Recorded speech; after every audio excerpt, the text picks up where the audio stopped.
I thought we did okay. I mean, the attitude was good. I liked everything about it. We had a good time. And it wasn't really meant to be we weren't supposed to be a competitive thing tonight. We were just wanting to try the new encounter and see what had changed. And boy, a lot has changed. That's for damn sure. Guardian down.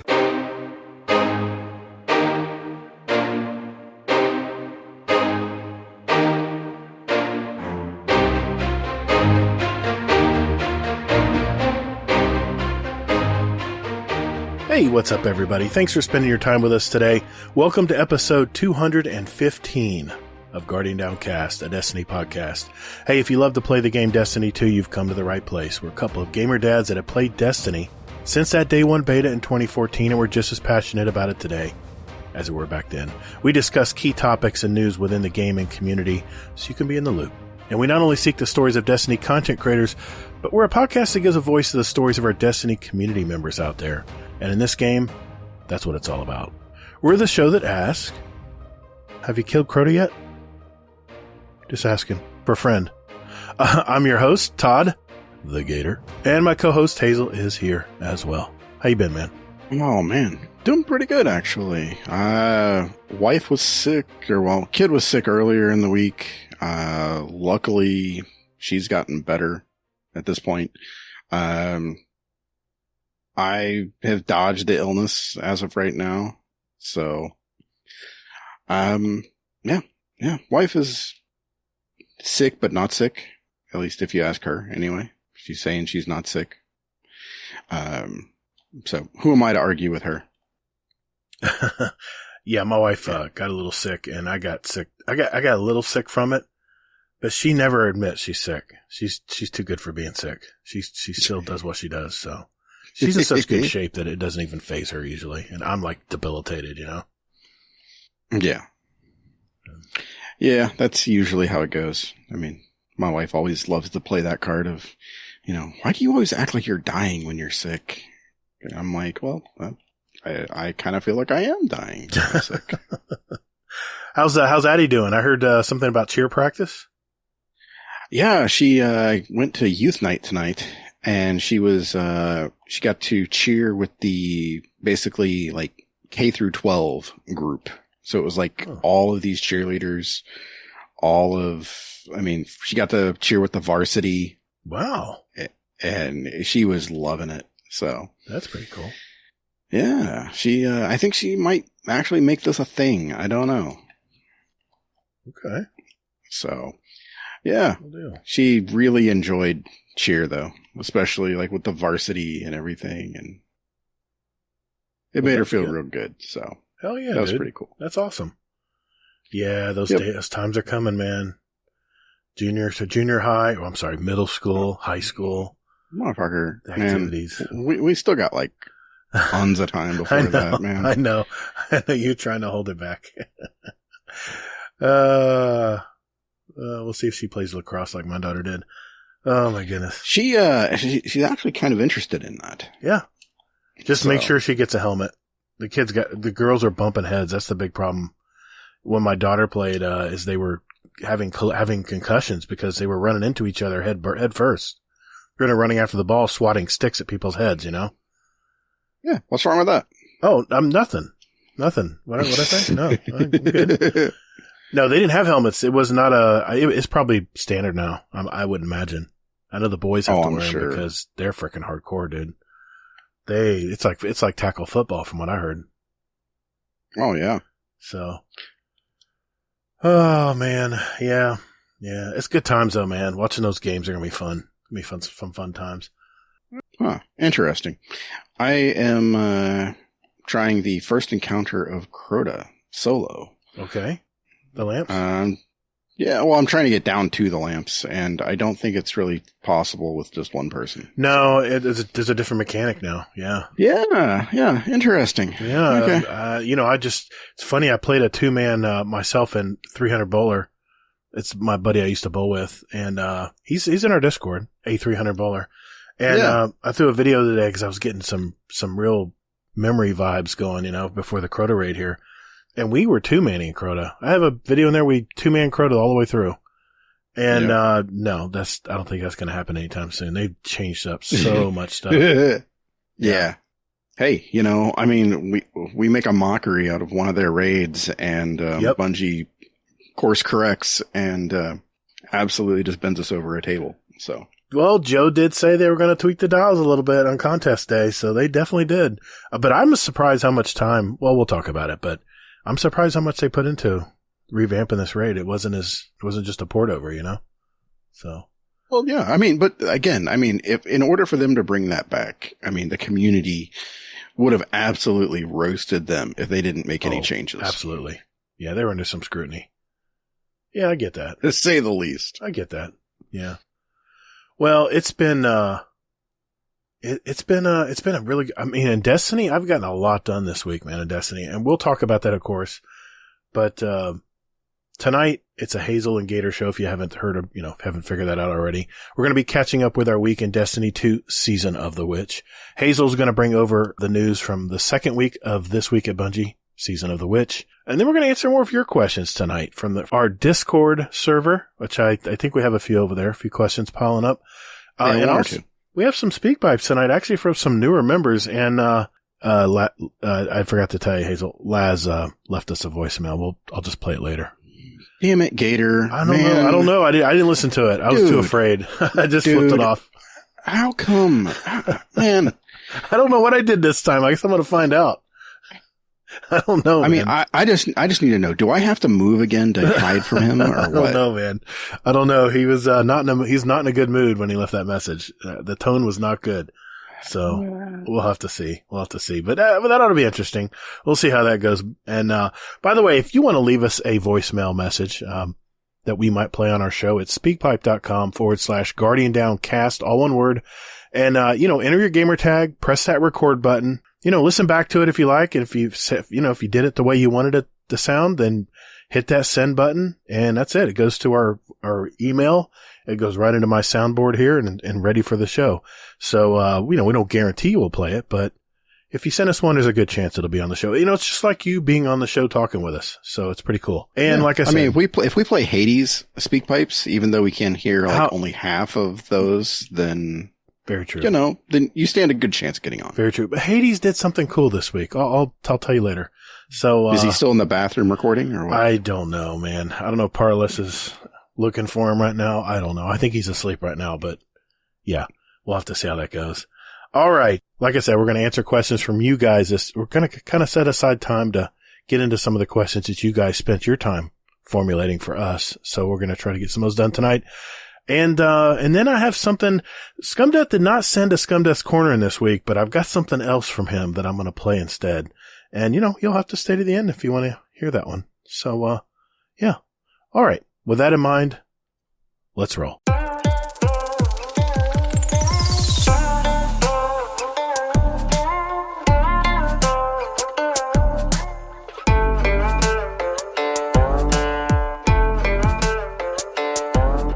Hey, thanks for listening to Guardian Downcast. You can find us on Twitter at Guardian_D_cast. Or you can find us on our Instagram at Guardian_Down_cast and see what picks our weekly guests want to share with you. Or, you know what? Just visit our website at GuardianDowncast.com for all of our contact information and where else you can find us to play any past episodes you like in any order you like, right from your browser. Man, don't or me. Hey, Guardians, while you're at it, follow our Guardian Downcast show playlist. We have it on Spotify and Apple Music. We post these links in our show description every week. So check us out, and later, Guardian. Toddles. That just felt weird. Why is that weird? No, I'm just saying that for the... Yeah, I'll edit that out, don't worry. All right, well, Hazel, before we get into the This Week at Bungie, I'm sorry, This Week at Destiny. Sorry, I said that wrong. Let's catch up, man. I've gotten a lot done this week, and I would definitely want to talk about this. But let me ask you first, man. What have you been up in Destiny this week? Oh man,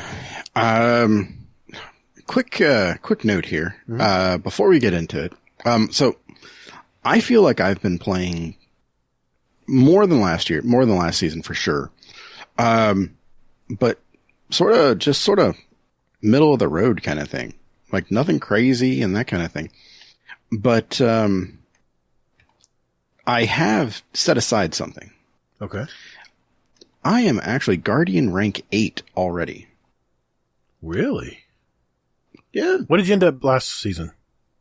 I was 10. Okay. Yeah. I was 9. Yeah. I figured. Okay. Slacker. Whatever. Yeah. Don't challenge yourself. I won't tell you what I had to do to get to 10, but let's move on. Let's move on. No, you didn't get to 10. I didn't get to 10. I needed to do, it's so simple. I had to do a couple things and I should have done them, but I ran out of time. Ran out of time. Something like that. That's what I'm going with. I'd blame Bungie first and be like, no, they put a turd of a season out. Yeah. Well. But anyway. But yeah, so I'm Guardian rank 8 already, and I'm season rank 24. You know what? Let me And I didn't stack any bounties or anything. Okay. Now I've been playing just at night. I think I've probably been playing a moderate amount. I mean, I've been working on something totally different. I mean, God, am I going to say this? I haven't really done a ton of bounties this week. I've been working. I've just had other things. I've had other objectives that I've been getting done. You know, now that what is more important than bounties? I know, it's blasphemy, but I've been trying to get my Titan in shape because I have to play him for the whole season. And, you know, I got a lot of stuff I got to do. This guy's been neglected. So I've been working on that, but you were talking about what you were doing this week. So you're Guardian rank 8. Yeah, I'm Guardian rank 8, season pass level 24. Okay. I am basically just like, I'm loving the story. I mean, for real. I mean, and I cringe. No offense to Mylan Games, but every time he like talks about the story, I don't know if anybody has watched one of his videos, but he's like, oh, you know, he's like, it's a shame that all this is better than Lightfall. And I just want to scream into my phone and go, motherfucker, we're still in Lightfall. It is Lightfall. It's Lightfall. It's like, come on. God.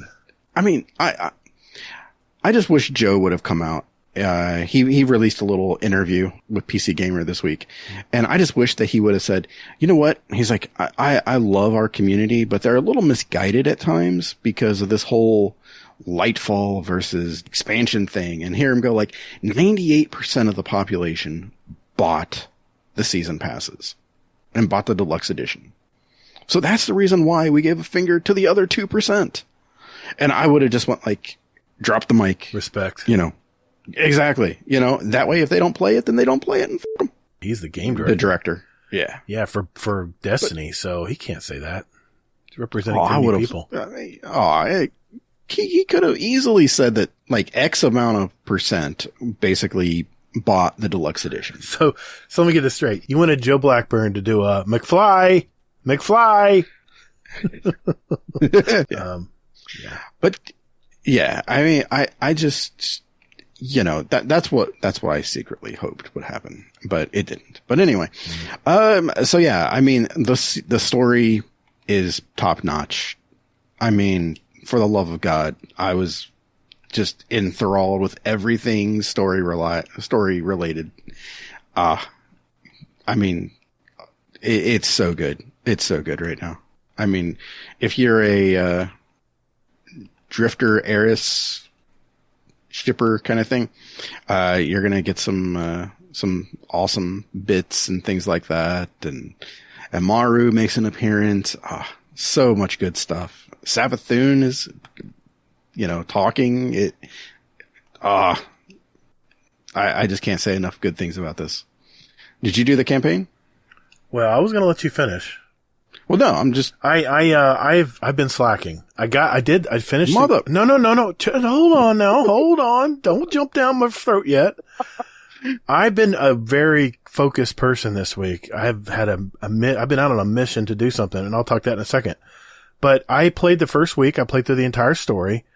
But this week I have some work to do. As of tomorrow, I'll have to get to it. But I did get to the cutscene for the week. It was a beautiful cutscene. I loved it.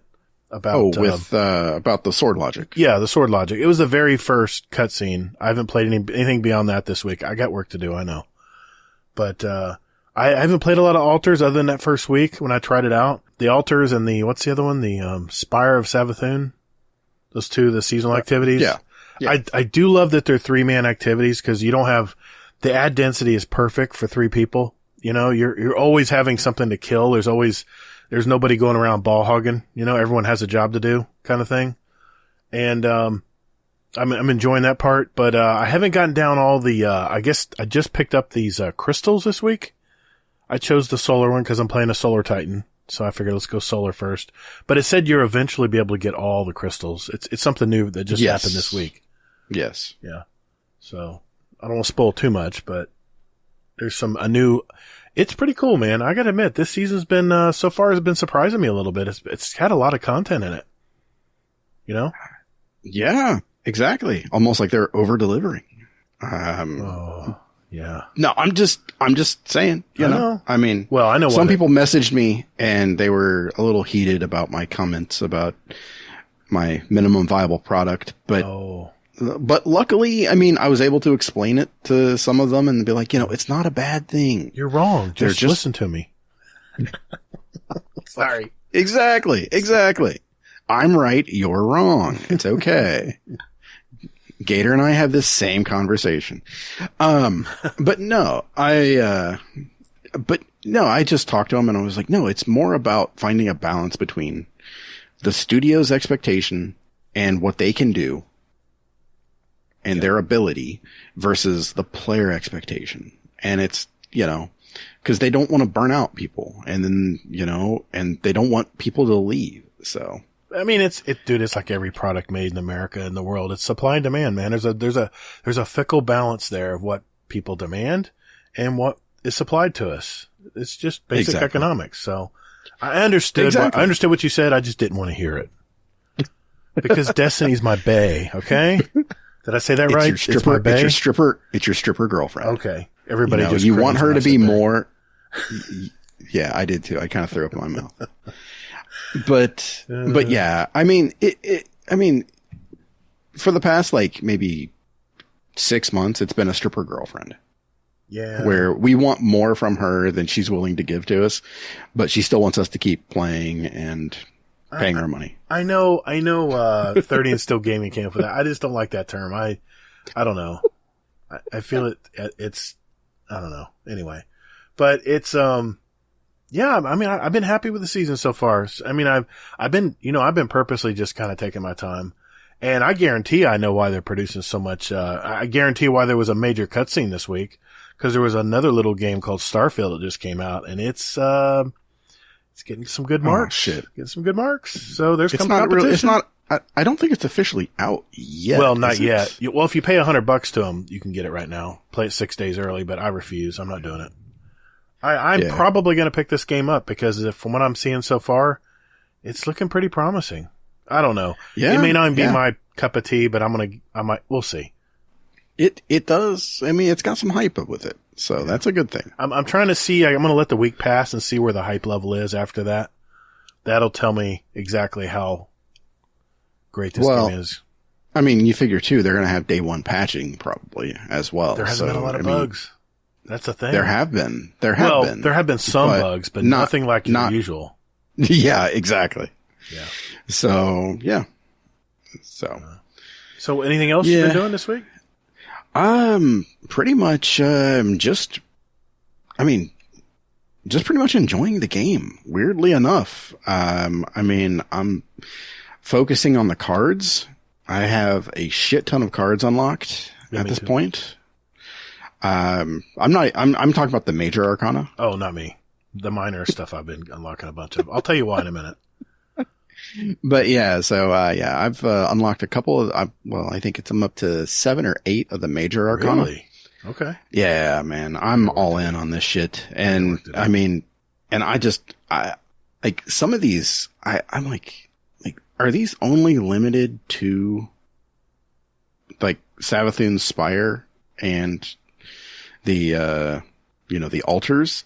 Because I would love to take this shit out into the real, like the real world, you know? Mm-hmm. So, but something else I did, fun fact for everybody here.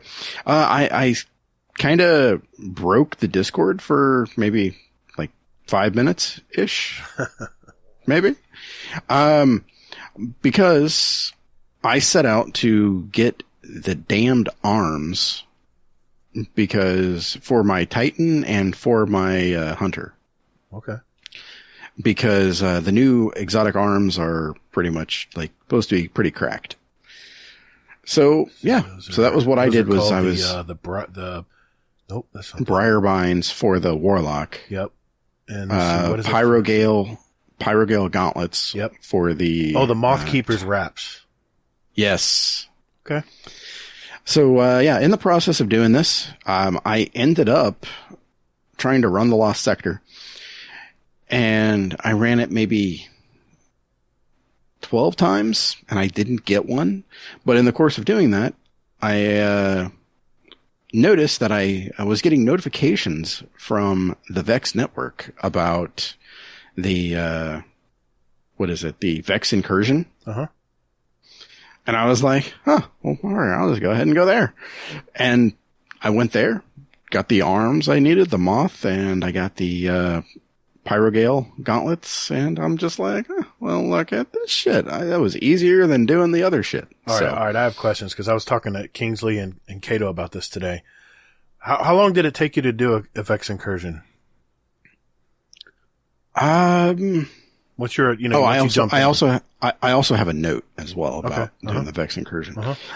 Maybe, I think it gives you 10 minutes, to do it. Really? And we knocked it out in 7.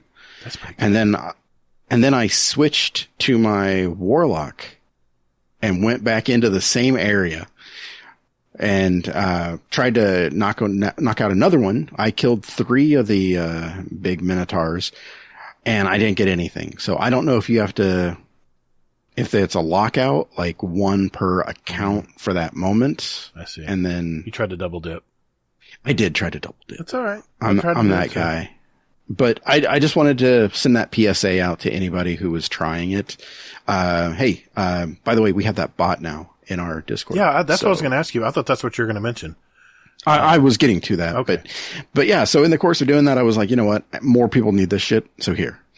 So yes, that is in our bot channel. So there you go. That Asher Mirror bot, yeah. Now, how's that work exactly? Is it just post when the Vex incursions are happening in a channel in our Discord? Correct. Yeah. So it says incursion starts in, and usually it's like 5 minutes or 3 minutes. Okay. So which channel's in our Discord? That because I don't know where it is either. I don't know where it is. It is in the daily, weekly reset and vendors. Gotcha. I tried to set up basically like a thread and put it in there, but I couldn't do that because apparently Asher Mirror does not go in threads. Oh. So, yeah. I could set up a new channel, but I'd have to have Rodimus's blessing, or overwhelming majority of people would have to say, hey, we want it in another channel. Well, you would have to. And then Rodimus couldn't fight that. Yeah. Oh, the mob won. A mob can win if the mob says, hey, we want a channel just for the Asher Mirror bot. There you go. I thought we'd have to sacrifice a lamb or something. All right. Cool. Good to know. Yeah. Maybe a firstborn because it's Rodimus. Yeah. Don't, Brittany, but go away, Brittany. Run away. Yeah. Yeah. We can't throw cheese at Rodimus. We're never going to let her live that down. And nor should we. Oh, nor exactly. Should we. Good point. Oh, wow. So that's cool, man. So you got your gauntlets pretty quick then. Yeah, 7 I did. minutes. Yeah, pretty much. After doing it probably would have been less time if I would have, gone ahead and, just looked right ahead at the Asher Mirror stuff. But yeah. But hey, 2 things I did want to throw out there. Mm-hmm. One of which is the, Witch's engram decoding. How you can, focus deep sight weapons and that kind of thing. Uh-huh. I did not pick one up last week because I didn't know what was good or what to get. So, I didn't pick one up. I was like, I'm kicking myself because we all know that shit does not roll over and that kind of thing. So I just right now went ahead and I saw the hand cannon is pretty good. So I was like, all right, I'll pick that up. So I went ahead, bought one of them, and the red bar still was there. Really? So it stacks, actually. So if you don't buy however many, you can go ahead and buy that many. There you go. It's not going to be a wash, in other words. That's good. Good to know. Yeah. Yep. The other thing that I found out last week, and I was super excited, so excited I forgot to mention it, is when Bungie went ahead in their infinite grace and goodness said, hey, you can do 9 of any activity and get pinnacles. There you go. Have fun. They actually removed the thing from Vanguard Ops that you have to run a certain subclass. Oh, that's right. That's right. We talked about that. Yeah. No, we did not talk about that. I thought we mentioned it. I thought it was in a TWAB. No. No, that was something that they did not mention. Does not be a fire yes. Team. Yeah, it's just whatever you want to run, you can run. Because I went in and I was not running one of the, the surges. And by God, I still got credit for it. And I was so excited. That's pretty cool. I like that. About fucking time, Bungie. I know. Takes them a while. Okay, I'm not going to say it. I'm not going to make the joke. But yeah, so that's everything-ish, I believe, that I've been up to. What about you? Oh man. Are you ready for this? I have been busy. I have been on a mission this week, the second week of Season of the Witch. I'm trying to complete all my exotics. So I did not do the Vex incursions because I thought they took a lot longer. I could have sworn when I played them in Neomuna in the very, very first season, when Lifehall first came out, it seemed like it was really hard to get them done, and they took freaking forever. So maybe they've changed that up. But listen to this, I have gotten my Cenotaph mask for my Warlock. I've gotten Kurtarkni's Facade helmet for my Hunter. Oh. I got my Briarbinds for my Warlock, because it's Void, and our Void Souls are just awesome. I got my no backup plans for my Titan. I got the new exotic, the Pyrogale gauntlets for my Titan. I got my point contact brace gauntlets for my Titan. For my Hunter, I got the new exotic, the Mothkeeper's wraps. I got 2 chest pieces for my Titan, the Arbor Warden and and I didn't have the Hoarfrost Z yet. For my legs, I just now picked up my Abeyant Leaps. Those are the new strand legs. Legs. That looks promising for my Titan. I got, I'm not done. This guy. I'm not done. I got, I did get my Antaeus wards. I got, for my Hunter, I got the, Star Eater scales. Yeah. That is all the exotics I've gotten this week. Okay. Can I ask a question? Yeah. You did all this shit in the Lost Sectors? Yes. Legendary Lost Sectors. Oh my God. I got some intel. I got some intel here. My Abeyant Leaps, got them on the first run. That was the Exodus mission today on Cosmodrome. Got those today, right before the raid race. Everything, the Hoarfrost, all these exotics I got all of these within 5 runs. And each run took 12 to 20 minutes, depending on the Lost Sector, how hard the Lost Sector was. But I did a lot of Lost Sectors I did one every day. I was looking to see what was up, and I just got in there and figured it out and got it done. The only thing that took a long time, my Cenotaph, by the way, I got that last night after talking with my buddy Native Raider. We were talking about build crafting stuff. Got that in the first run. He unfortunately did not. The thing that took the longest this week for me to get took 12 runs, and that was my Briarbinds for my Warlock.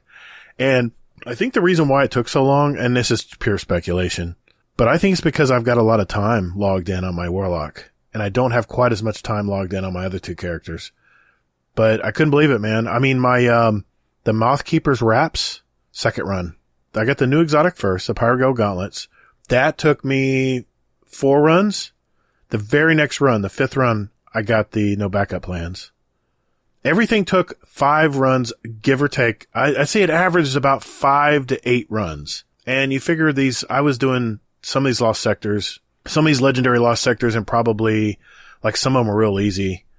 They took me, I don't know, 5 to 8 minutes to do. So that's why I was asking you how long it took you to do the Vex incursions, because I was trying to weigh the difference here.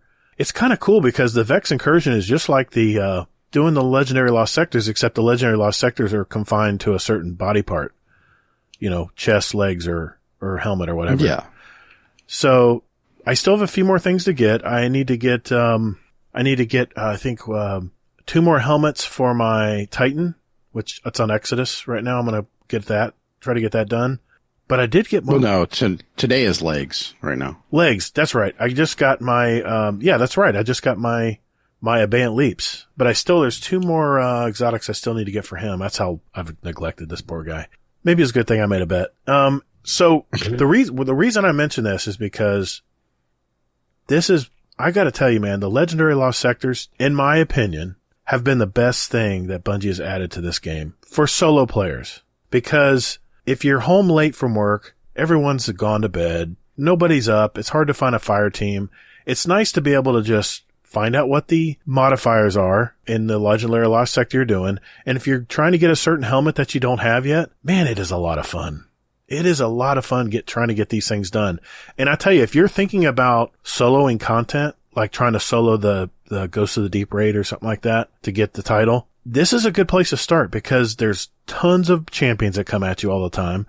It's in a confined space. So you have to really, really pace yourself through these Legendary Lost Sectors. And it's all about cover. It's all about having the right cover and the right sight lines. It teaches you so much, these Legendary Lost Sectors. So I know they're not your favorite thing to do, and you probably rather do Vex Incursions. And for the team play, for the team game, it's a lot of fun, I'm sure.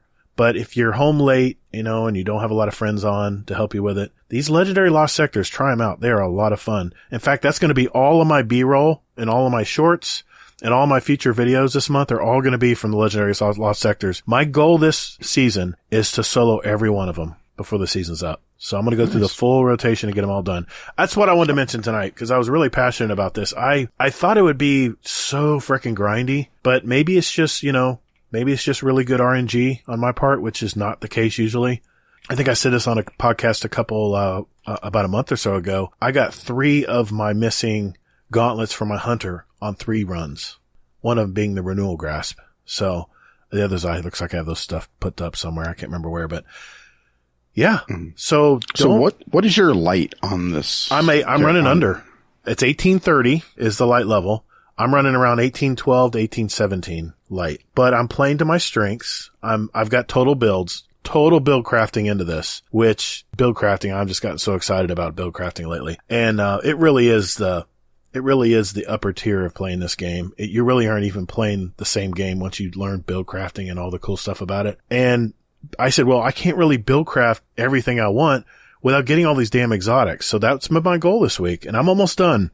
I think by the end of maybe middle of next week, I'll have all the exotics for all 3 of my characters. So that's what I've been doing all week. And that's the reason why I've only watched the cutscene for this week. I've just been, every night I get home from work, I, do stuff with Mrs. Gator, go to dinner or eat or whatever, watch our shows. And then I hop in here and play for a couple, 3 hours every night and just crank and get this stuff done. It's the best thing Destiny's ever added to this game. I still to this day think Lost Sectors, they put a lot of love in Lost Sectors, and I really love doing them. They're like little mini dungeons for the solo player out there who wants to really step up their game and really be challenged to what they're doing in there. So.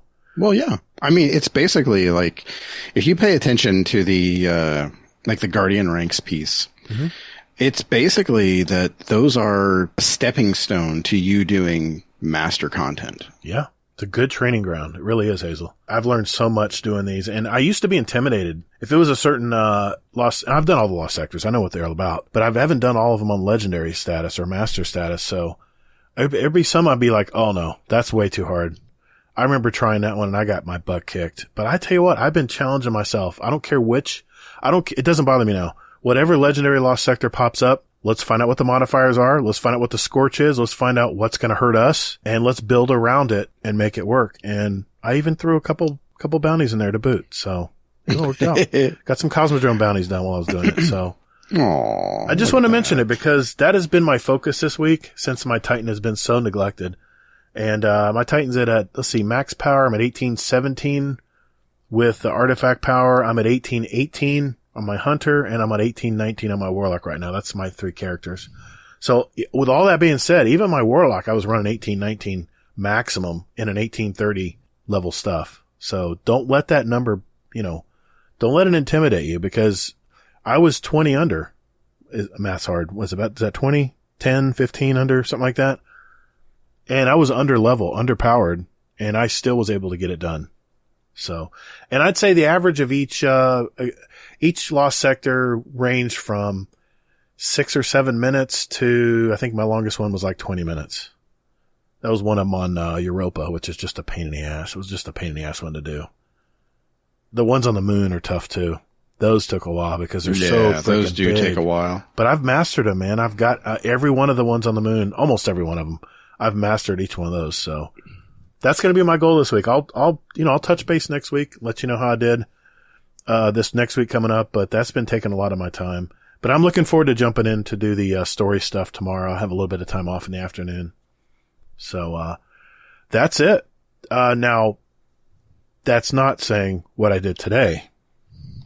Today we did do an attempt for the day one Crota raid race. And, we just went in just for the lulls. We all wanted to hop in. We've all played in raids together before, and, it's just kind of a thing we have always done. It was, myself. What's that? See, that's the thing. That's the thing, man. To me, I don't go into a day one raid for the lulls.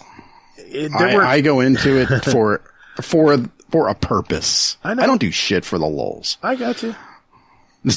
Well, some of the guys in the group like to just find out what's different. I really was curious myself. I want to know what if they had changed in Crota. I literally thought we were just going to walk through the lamps. We're just going to breeze through the lamps. We didn't make it out of the lamps today. We came close. We came close to the bridge. We could see the bridge. And let me tell you, the path, everything has been changed up. What I thought I remembered in the path has been turned on its head. It's different now. I remember we used to go like straight left and then straight and then right and then to the bridge.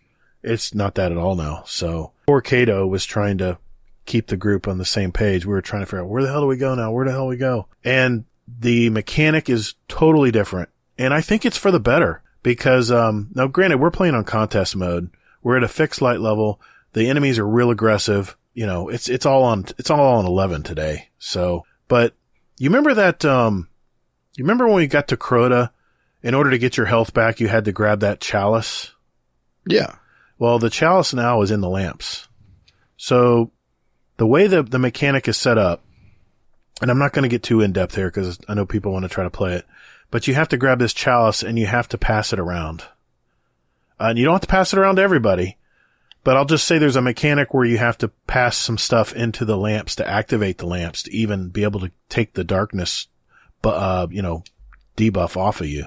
So, are you saying puff puff pass when you pass? Something like that. Yeah, puff puff pass. There's our title. Yeah, so that's kind of the way it is. But I wanted to give a shout out to my raid team. It was Mr. Kingsley Mack. It was Cato. It was Fiery Pink Yoda. He was kind of the newer guy that I haven't gamed with a whole lot. Of course, Mr. Monkey. We had Danger Powers in there, and even Hayoka at the very end jumped in to play a few rounds with us. So I just want to give all those guys a shout out. Had a lot of fun today. I really did. I don't care if we were getting our butts kicked and we were dying all the time. I was streaming it live. I had a ton of people come by and say hi and just check in and see how we're doing. And thank you to everyone who stopped out and at least said hi and good luck and, go get them and things like that. So real positive. I had no negative comments except Princess. Priceless. She's a shit talker, man. That girl, man, that woman, she does not let anything slide with me. I swear to God. But I'm just kidding. I love it. I love it. But she's always been riding my ass for some reason. And streaming or playing in Crucible or whatever. But yeah, it's all in good fun. But thank you all that came out today. I just wanted to give everyone a shout out there. But that's been it for me. That is the conclusion of my week so far. And then we have the raid, I guess, contest mode going on again tomorrow, which by the time everyone gets this podcast comes out, it'll be already over with. But, yeah, it's been, I'm excited, man. I know you're going to love this raid because it is much more challenging than what you're used to. And like I said, we couldn't even get past the lamps and I thought that would be a breeze today. And we were, we couldn't finish it. We finally had to call it after about 4.5 hours. Damn. So, yeah, that's how long it took. So I get it, man. I get it why you don't want to hit your head against the wall. I get it. So, but. Yeah, man. All right, Hazel. Well, if that's everything, then that means it's time for This Week in Destiny.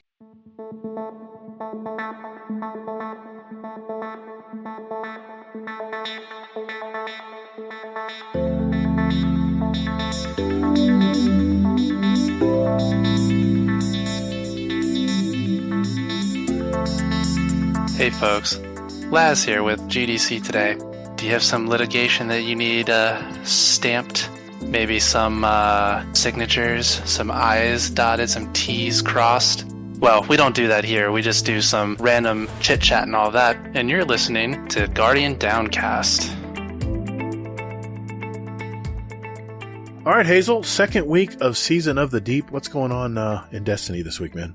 All right. So they are reminding us that the raid for Crota, Crota's End, came out today. So, yeah, there's that. That's a thing. The Necrochasm is the raid exotic, FYI. I believe actually this is a quest. All right, I have actually. The quest, we looked everywhere. We could not find the quest when we did the day one. No, today. I think you have to beat it, I think. And then you get the quest? Yeah. I see. So it's a quest exotic. Okay. Now, I'm curious to see how they change this. Because... Oh, curious. Okay, so... I'm just reading about this here because I just assumed that Bungie would have learned from D1, but apparently they did not. So, doing this quest, players' rewards will include the Husk of the Pit, the Eidolon Alley, fully masterworked, and then the Necrochasm. 3 guns, okay. So, fun fact, I actually kept my Eidolon Alley because it was better than the Necrochasm. It was for me too. Well, I'm sorry. I'm sorry. I'm lying. I never got the Necrochasm because I never got the Crux. I played Crota 1,000,000 times. I never got the Crux, dude. Never got it. Oh, wow. Yeah. Never got it. So, for anybody who doesn't know, the Necrochasm is basically a gun that if you got consecutive precision hits, it would give you a big explosion like a, what are they? The glowy thrall that blow up. So yeah, it's, that's basically the niche that this fits. So, yeah, so that's a thing. Eh. There we are. Okay. So yes, so Crota's back. That's a thing. Bungie rewards. You can get a ring for basically completing this, by 9:59 a.m. Pacific time on September 12th. If you finish it before then, you will stand a chance to get the raid ring. Wait a minute. So, that's 2 weeks. Is that 2 weeks? Yeah. Nice. Yeah. Yeah. So yeah, I'm not a ring guy. I'm not either. But I sure shit am not going to buy that. I got my 300 ring for bowling a 300 and in bowling, and yeah, of course, I just said bowl. I think it's in a jewelry box somewhere in my master bedroom, never to be seen again. Yeah, kind of, sort of. Then they're saying that, hey, we have a pin, we have a disc plate that looks bad, all kinds of ass. There's a sword bearer title pin as well, which, I think I might actually try to get that title because I like that title, sword bearer. Then there's the raid belt for anybody who, finishes, hopefully, today, and that kind of thing. Rumor has it, it's Team Elysium again, but, nobody knows right offhand, so there we go. Then Twitch Rivals. So if you were watching it today, the raid that is, and you have your Twitch linked to your Bungie ID and all that good jazz, you will get a new emblem. So there is that. But next week, Iron Banana comes rolling around. I like it. So, okay. And Bungie has made a couple changes to Iron Banana this time. One of which is they have introduced 2 foundries to the Iron Banana weapons, Kassoid and Nadir. And they each feature their own origin traits. So, first up is the Point of the Stag from Kassoid. And the Point of the Stag is an arc precision bow. And just looking at it here, I mean, Archer's Tempo, Vorpal, no distractions. Those are going to be the main ones, I feel. Okay. For that. Archer will be whatever he wants. Yeah. And, I mean, it's going to be good for PvP or PvE. With that role, I mean, there's also going to be Dragonfly on there, Golden Tricorn.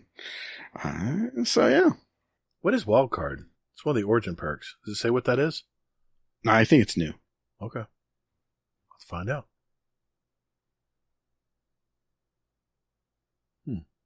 Sorry, I was looking ahead to see if it said, but no, it doesn't. It doesn't. Yeah, I didn't see it anywhere either. Nope. FYI, this is Fortress. Oh, come on, Bungie. But anyway, ignoring Gator. Next is the Guiding Sight, which is basically now Strand. And I believe this is Nadir. Probably Nadir. Here we go. Yeah, it is. Okay.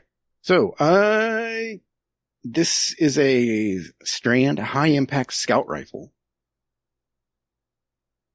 High-impact. Okay. I mean, it just doesn't... Sorry, I'm looking at it. I don't know. It just... I mean, Kill Clip was probably the main draw there. This... When I have one of these in my vault from the very first. Yeah, same. And I wasn't impressed with it. Didn't really do much. Exactly. So yeah, it's a scout and it's a high impact, so that means that it's pretty much garbage. Come on, Bungie, you got to put explosive rounds on something like this. I don't see explosive rounds up here. Oh no, not at all, man. Why? How about Hatchling though? No, I'm just kidding. Hatchling on a slow firing scout.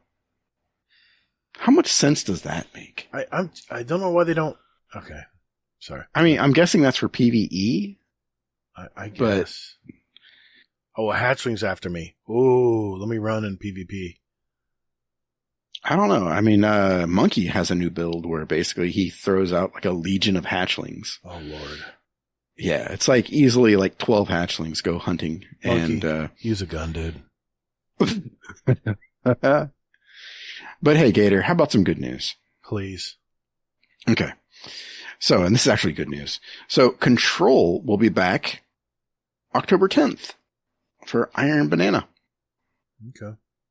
Yeah. Should be this week. And then the next one is going to be November 14th. Sorry, November 14th there. And it's going to be Fortress again. Because we don't need that second game mode. I forgot it already. What was it? What if I know, dude? I don't remember. Iron Banana. Oh, jeez. That's how much of impact it had on me. Oh, it was the one that you could become like empowered or something like that. What? Why? Oh, come on, man. I swear I'm not trying to sound whiny, but Fortress? Times 2.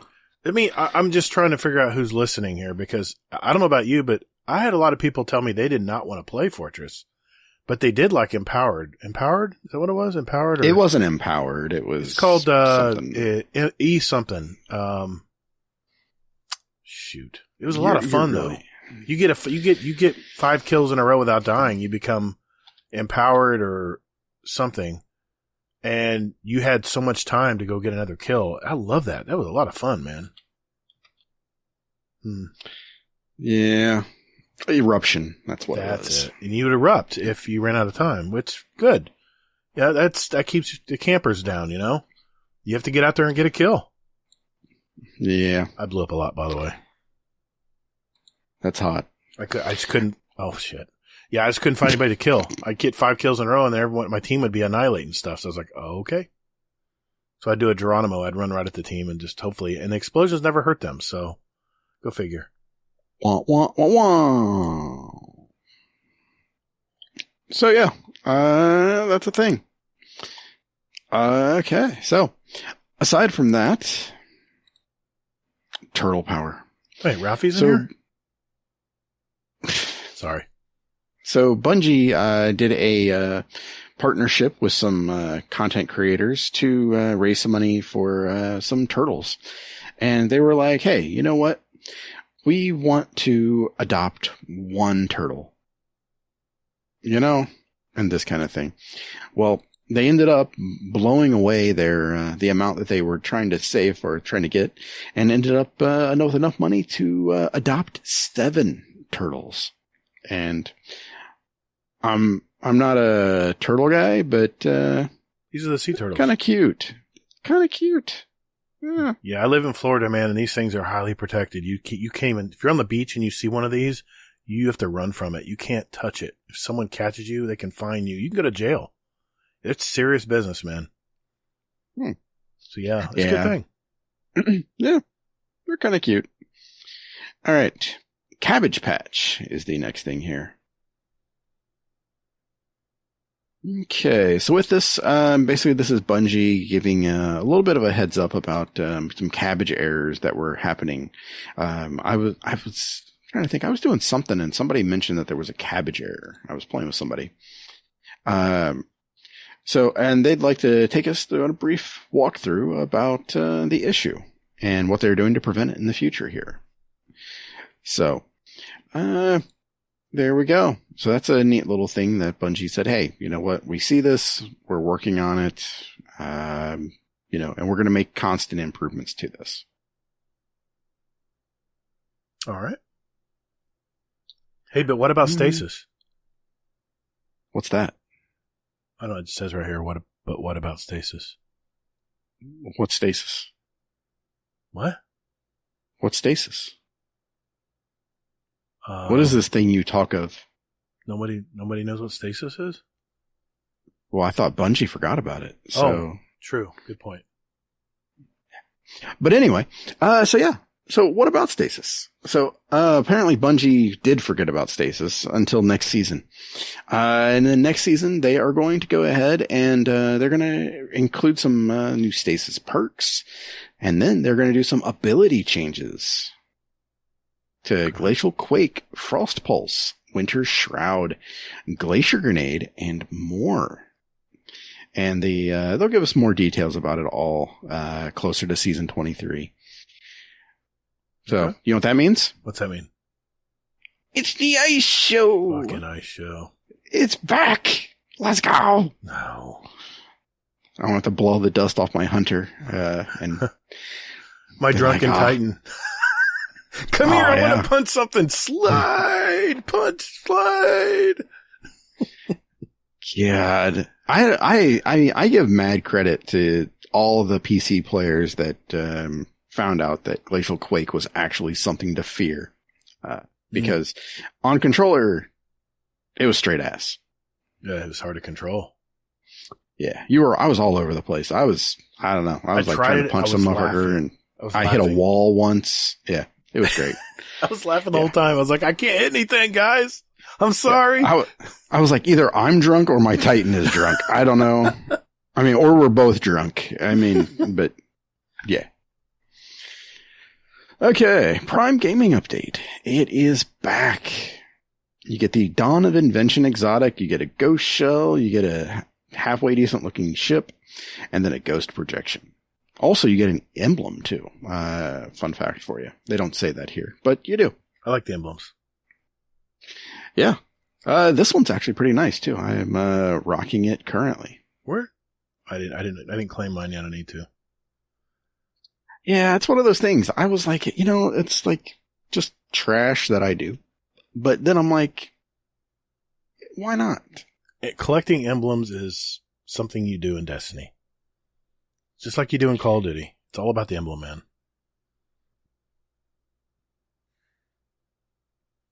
I guess. Some people don't agree, but that's okay.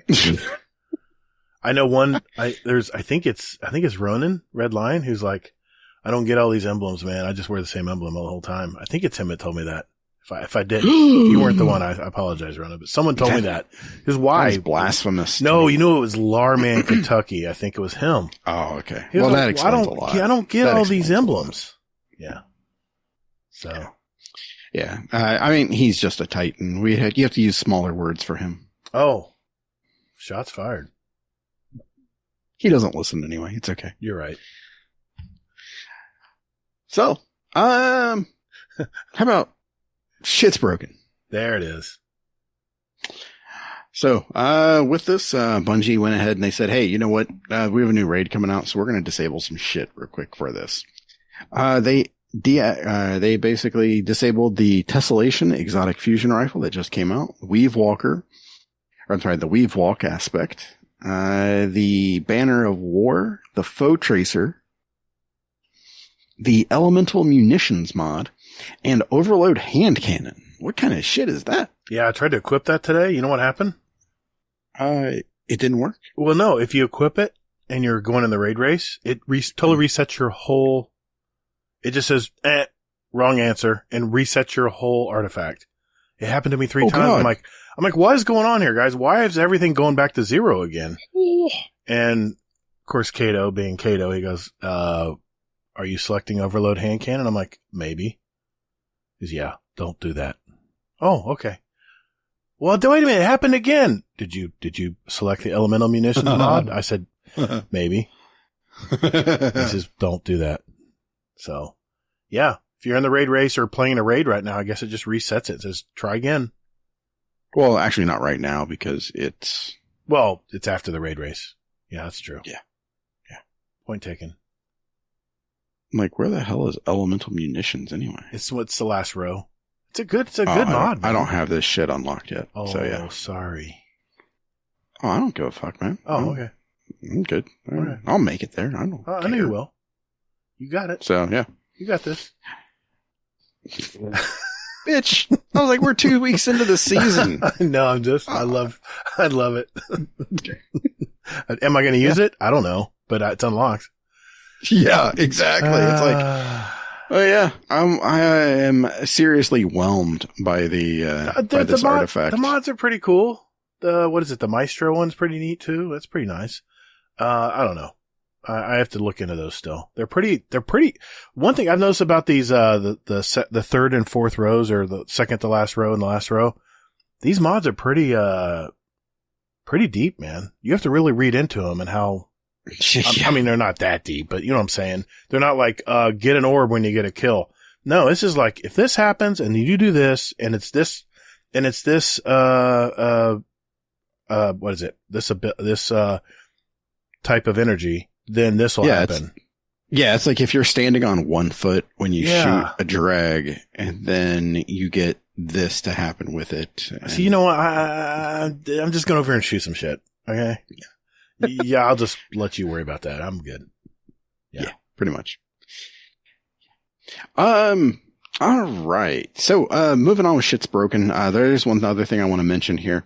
So, Gallahorn behavior updates. So, there's a fun little thing with Gallahorn. So, for anyone who doesn't know, the previous strat used to be that you could have 1 Gallahorn and 5 other people with rockets for a raid. And what would happen would be that each person would get an increasing buff, basically.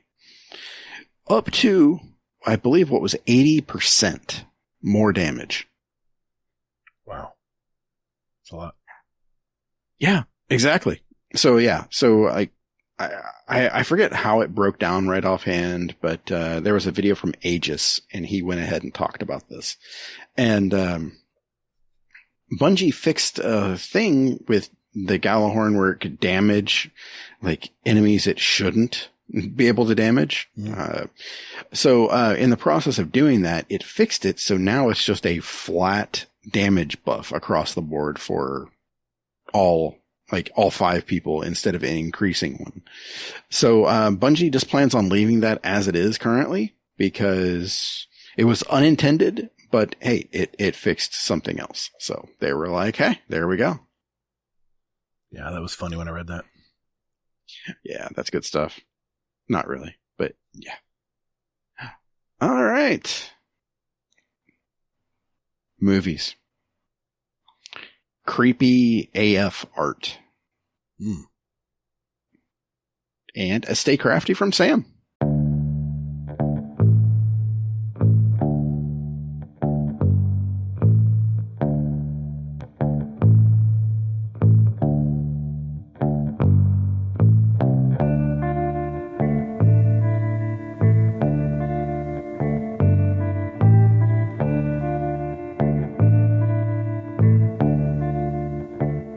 This is Totten Mullet.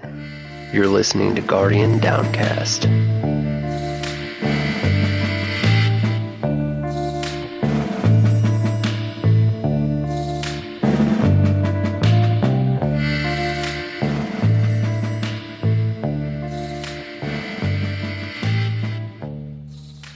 There's one thing that I did want to mention here. Oh, okay.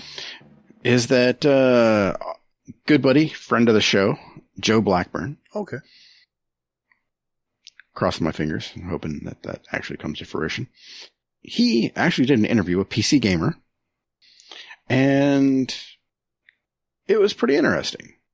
He basically shed some light on a conspiracy theory that's been going around. And we'll talk about that real quick here. So The first thing that he talked about regarding that conspiracy theory, because that's pretty much the main thing, is that pretty much he kind of hinted at this, but the person asking the question, the interviewer, went ahead and just jumped on it. And I guess it's one of those things, if you don't shoot your shot, you'll always wonder. So the reviewer shot their shot. And by God, Joe Blackburn answered. So the question was, hey, was Strand supposed to be part of Witch Queen? Because the color motif and everything else, it all kind of fit.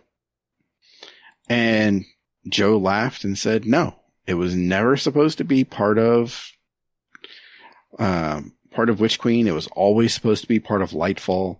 And he said that it takes longer than a year to give basically a new subclass. So that's the reason why we don't have one now or coming up for, the final shape. And that basically that's pretty much it.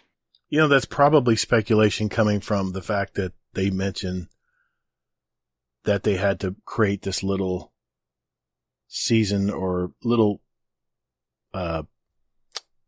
stopgap. Yeah, exactly. Stopgap between Witch Queen and the final shape is, of course, the Lightfall campaign, the Lightfall expansion.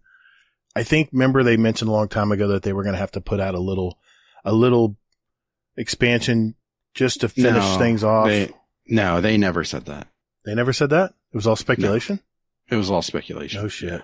I'd be bought into that. Because that was all speculation. Because what happened was that, during the reveal, I want to say 2 years ago or something, when Savathun was being revealed and all that good jazz, they said that, and we just want to say that, we basically something along the lines of that they had too much content for Final Shape. I know that's funny for me to say, but they ended up basically having to create Lightfall to spread out that. Oh. So. Okay. Yeah. Must have heard that wrong. All right. Yeah, I really got They never said that it was the other way though. Okay.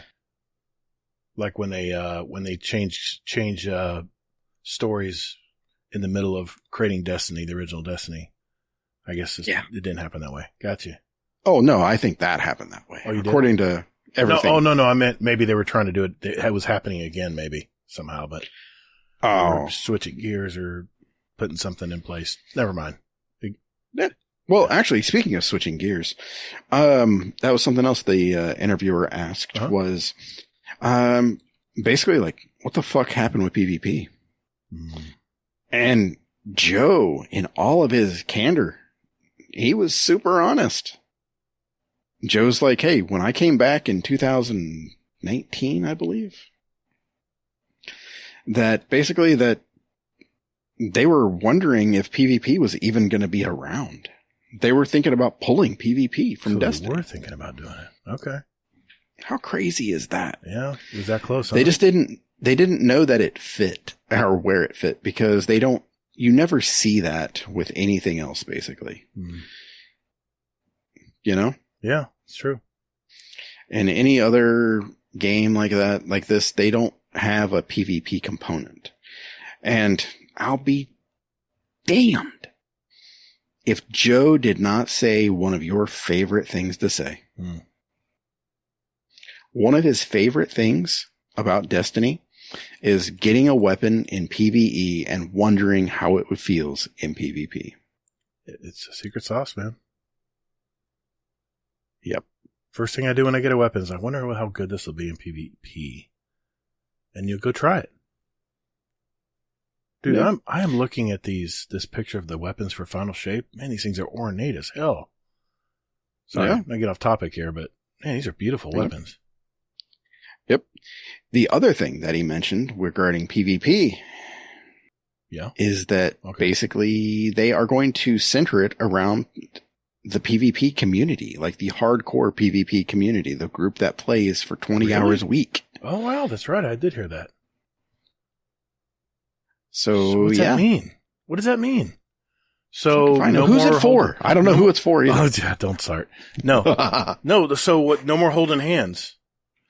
No more holding hands in PvP. Get good, scrub, in other words, right? I mean, is that what he's saying there? Get good? I guess. I mean, they've been going skill-based matchmaking, trying to keep it even gameplay for everyone. It seems like it's in everything now in PvP. So I wonder how that's going to change. Interesting. Very. So yeah, good stuff there, I believe. That was a good article. Yeah. That's not everything that he talked about, but some of the other pieces were sort of, I don't know, they were okay. I mean, you know, he talked about one cool thing was that basically, I guess that critiques were being thrown about because they're like, well, why aren't we getting a new like race of enemies for this? And Joe basically says, well, you know, it's just, you know, who cares? You still shoot them anyway. Yeah, it's not going to move the needle. Yeah. And I'm like, damn, okay. So it makes me wonder what the hell's going to happen in the future. So my spin full of hats off. I've retired it for a while, so. Oh, thank God. I know. I'm sorry. Yeah, I'm done speculating for a while. I'm going to just sit back and just keep an eye on stuff. That's good, because I'd actually have to probably step away and probably have to go to the store and buy some more. I know. You don't have to drink too much tonight. I'm going to take it easy. My liver appreciates it. Yes, the new matter is not going to be the new iteration of Destiny. They've already admitted that it's going to be a different IP altogether. Okay, got it. I must have missed that small writing. Yeah. That's like 30 minutes of my life. Hey, it was worth the shot. Unfortunately, it was worth the shot. I throw a lot of shit up against the wall, and only, like you said, the only thing that happens is we all get shitty. We all get shit on our hands, right? On our wall, yeah. On the wall, that's right. Yeah, you end up with a shitty wall. It's on my hands too, but that goes. I'll just wash it. I'll just. You can wear gloves. No, that's true. Yeah. So, something else here too is some of the things that he didn't say, which was interesting. Okay. So he was talking about the questions were about episodes and burnout, and if basically if they were going to go ahead and continue this further, like the episodic content. And he's like, I don't know yet. We'll have to see. Then the question became, hey, are we going to get a new raid next season or next year? And he said that basically they're still thinking about it and still talking about it. You know what he's saying there, right? I'm not going to tell you shit. I know what you think he said, but they're not going to reveal anything in this article. We're thinking about it. We don't know yet. You do know that content creation takes years in advance, right? You just can't flip the switch on tomorrow. So, you know what? We thought about it. Yeah, we're going to keep going with episodes. No, give me a break. They've already got a plan. I get it. I mean, they do, and they're working on it and things like that. So, I mean, that's just some of the fun stuff. Yeah, but yeah, go ahead. I was just going to say, maybe these episodes gives them a little more flexibility. That's all. Maybe they can be a little, like they've already mentioned, they can be a little more reactive or a little more adaptive to however which way they want to go in the future. So, okay, it intrigues me. The episodes intrigue me. I'm sitting there looking at the diagram of everything included. We'll see. I'm going to play it. Dude, I play Destiny. Come on. I'm going to play it. I've already pre-ordered the final shape. I got the emblem. Badass emblem, by the way. I did pre-order. It's the only game I will pre-order anymore. RIP Battlefield 2042. Yeah, that did it for me, man. But Bungie has proven that they make good content. I have fun playing the content. I don't care what anybody else says. So I will invest in their company and I will pre-order the content until they prove me wrong, and then I won't pre-order it anymore. So it looks interesting, Hazel. The episodes look interesting. I'm intrigued. Yeah. Well, I mean, we don't know anything about them either. That's the other thing. So, I mean, I'm completely okay with this and this direction and everything else. So, I mean, we'll have to see where it goes. Yeah. So, yeah. Anything else he was mentioning here? I'm going through the article myself. I mean, he mentioned that basically that the witness has to be able to 1v1 anyone and win. So, yeah. Oh, he mentioned the 8th mission for the campaign. Oh, yes. Good point. So, yes, the campaign's going to be 7 missions. I know I just mentioned an 8th mission, but the 8th mission will actually be unlocked after the final shape. Just like Last Wish. Well, the world was unlocked. No. Yeah, the world was unlocked, but no, the 8th mission will actually unlock, I'm sorry, the beating the raid will actually unlock the 8th mission for everyone. Nice. Yeah. So, and then apparently you're going to have to collect like spin foil or something else or some material as a community event. Don't fuck with me right now. Don't do it. Don't do it. You did not say that. I said that. I'm going to have to bleep myself. Thanks. I don't know, man. Who knows? We don't know. That was so good. I'm so sorry. It still might be a community event, okay? It might be. It still could. It still could. Still very well and could. If it is, Hazel says don't do it. So, okay. Exactly. Yes. Thank you for reminding me. Send him a message. Thank you so much for that. Yes. Yeah. And I think that would be the best ever if we all came together and said, no, we aren't going to do it. We want to fail and see what happens. We're a community, dude. We're going to play together. We're a community. Oh, God, that would be so good. It depends what it's going to do. I don't know. We don't know shit. We're just think about that. Just think about that, though. The witness just, like, goes ham and just, like, kills everything. And then it's like the game just shuts off. You can't even turn it on. It just uninstalls. I'm going to say this again, because this is one thing I will not stop saying. Just get your drink now. But what if the witness wins? That's all I'm saying. The witness is not going to win. Okay. Oh, wait a minute. Say it again in the mic. I want to make sure I record it. The witness cannot win. Okay. Okay. We'll play that next year. Unless you're right, and then it'll get lost. Hey, that's why we have a community of That's people. Right. They'll remember. Like, hey, Hazel got this right. They'll remember. I know. And if I get it wrong, then they're going to be like, at least he's more right than Gator would have been. Yeah, you're probably right there too. I tend to I tend to get a little more spinful. And hey, I'm the shill, guys. I'm the one that Bungie can do no wrong, right? Except stay the game. But, yeah, Bungie could do no wrong. And Hazel's like, come on now. Let's come back down to earth. Yeah. That's the way we've been podcasting for years on end. So yeah, that's not let's rein it back in. I know. And that kind of thing. There is one other thing that I wanted to mention here, is that, he did some like fast fire questions. Oh, actually, he says here, Joe Blackburn Q&A speed run. Oh, did they steal that from us? I don't know. Damn, we should have copyrighted that, dude. I knew it. Amateur bullshit. I'm just going to go through some of these pretty quickly here. What slot does the new Golden Gun themed sniper rifle go in? It's energy, obviously. Mm-hmm. We're getting a dungeon key next year, but will we get a reprised raid? We're getting 2 dungeons next year. We have not talked about reprised raids. Maybe because they're giving us 2 new raids. If Witch Queen was a psychic detective story and Lightfall was an 80s action homage, what is the touchstone for the final shape? Some mixture between Lord of the Rings and Apocalypse Now. Ooh, I love that answer.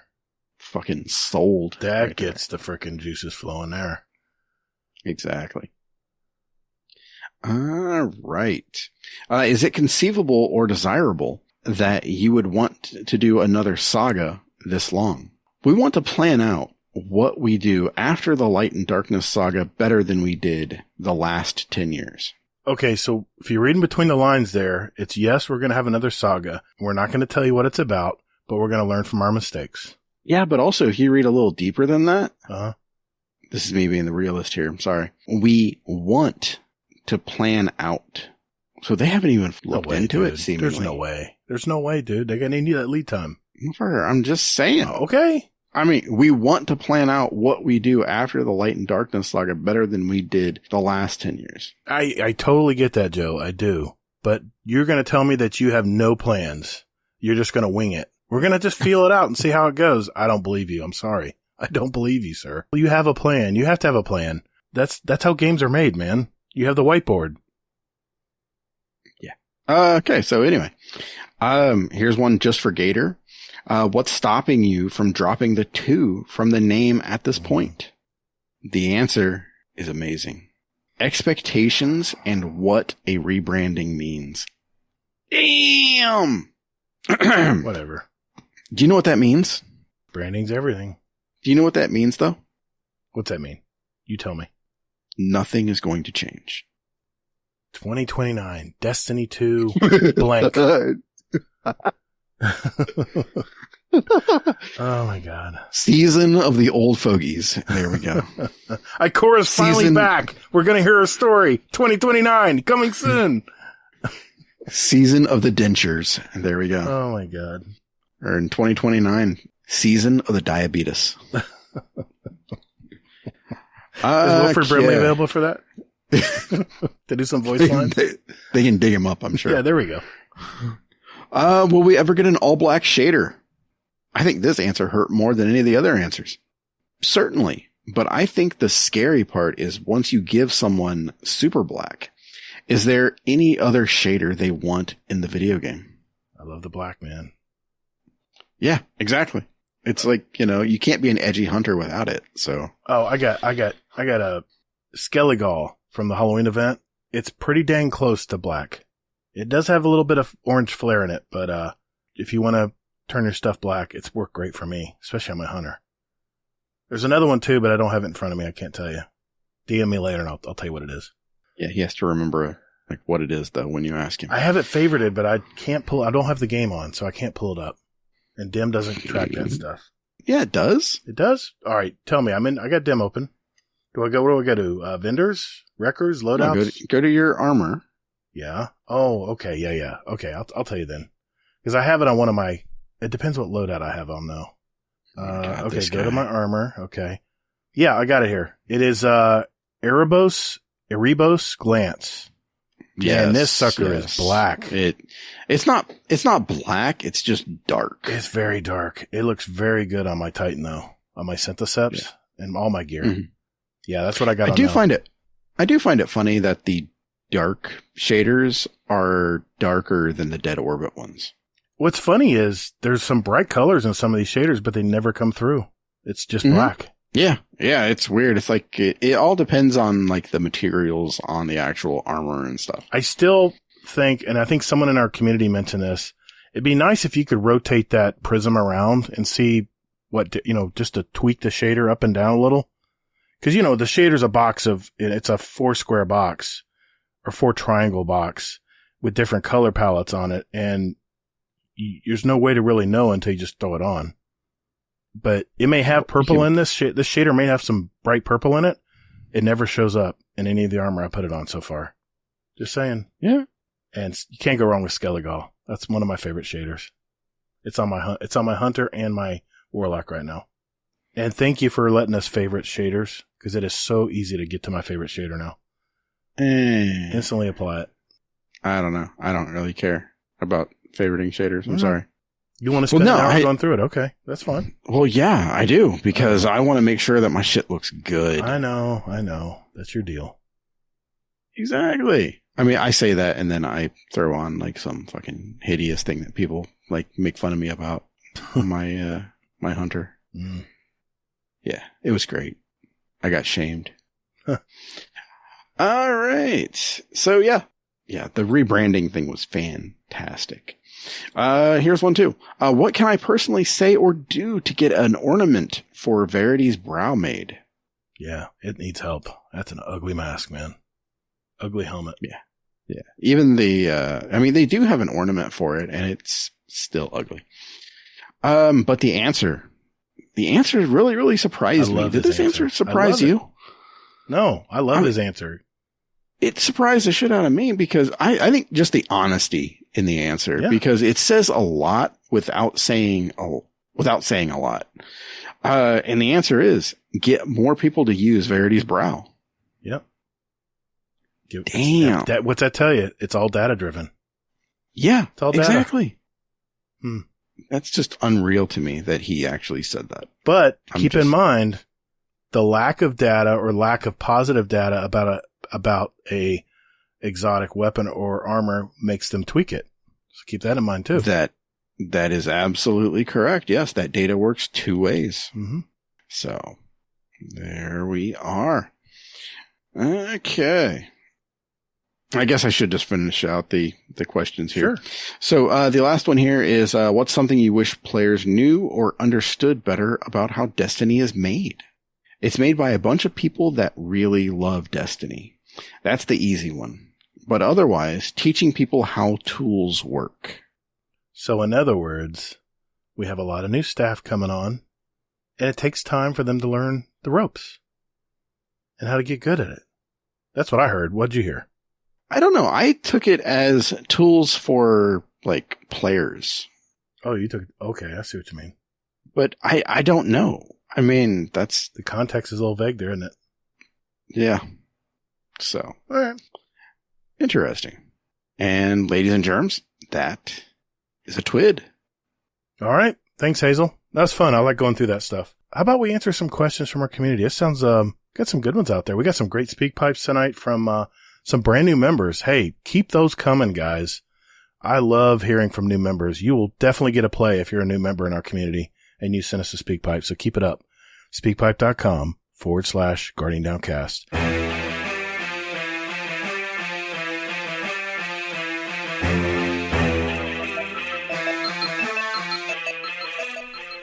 Hey, Guardians, would you like to send a question for the show to us? There's 4 ways to do it. Join our Discord server. There's a link in our show notes. We have all kinds of Guardians here, from new lights to the dedicated hardcore gamers, and you can just lurk and hang out or jump right in and talk with us. It's up to you. There's also a channel labeled Podcast Questions where you can type in your question for the show. You can email us at guardiandowncast@gmail.com, or we also occasionally tweet about our upcoming show and guest, and you can respond there with your question at Guardian_D_cast is our Twitter handle. Finally, you can send us a voicemail with your questions at speakpipe.com/Guardian Downcast, and we'll play it live on the show. Thank you for all you do for our show. And Toddles. And later, Guardian. Hey, man, it's in the contract. That's my line. We'll see about that. Laz? Oh, no, not Laz again. Our podcast returning, really? You're going there? Damn right, man. I pay him just as much as you do. That does sound weird, though. We're both paying him. Yeah, what the hell? He's double dipping, man.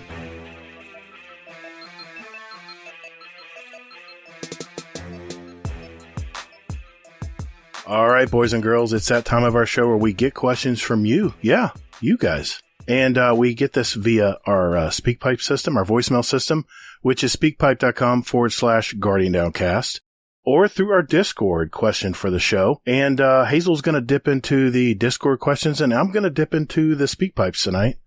And we're going to try to get through as many as we can, try to answer your questions for the show. But we have to get some housekeeping out of the way here first, Hazel. Laz sent us a message. I haven't listened to it yet, so I need to pack up. I'm moving. No, dude. Don't do that yet. Let's just see what he has to say first, okay? All right, I'm just going to play it. Here we go. Hey, guys. It's Lawyer Laz here again. I've been listening to the latest podcast episode. A couple things. First of all, unless I fell asleep again, which I probably didn't, it's very weird that RNG just pops up. You don't hear an introduction. He's just there. So come on, guys. Get on top of it. You know how to introduce your guests. Also, Gator, I heard you giving advice to people who want to send in SpeakPipes to write down a script with their SpeakPipe ideas on it. Oh, yeah, that sounds full, right? Wrong! It's totally wrong! What the hell? Scared the Sorry, hell out of me. Demon came out there. Never write down your stuff in the form of a script. Anything the authorities can find, written documents like that, it's going to turn around and bite you in the ass. I've told you guys this on multiple occasions. I do not want to have you guys come into my office, wherever it might be for the week, to address this again. I know how much you guys hate having to put pants on to come into the office.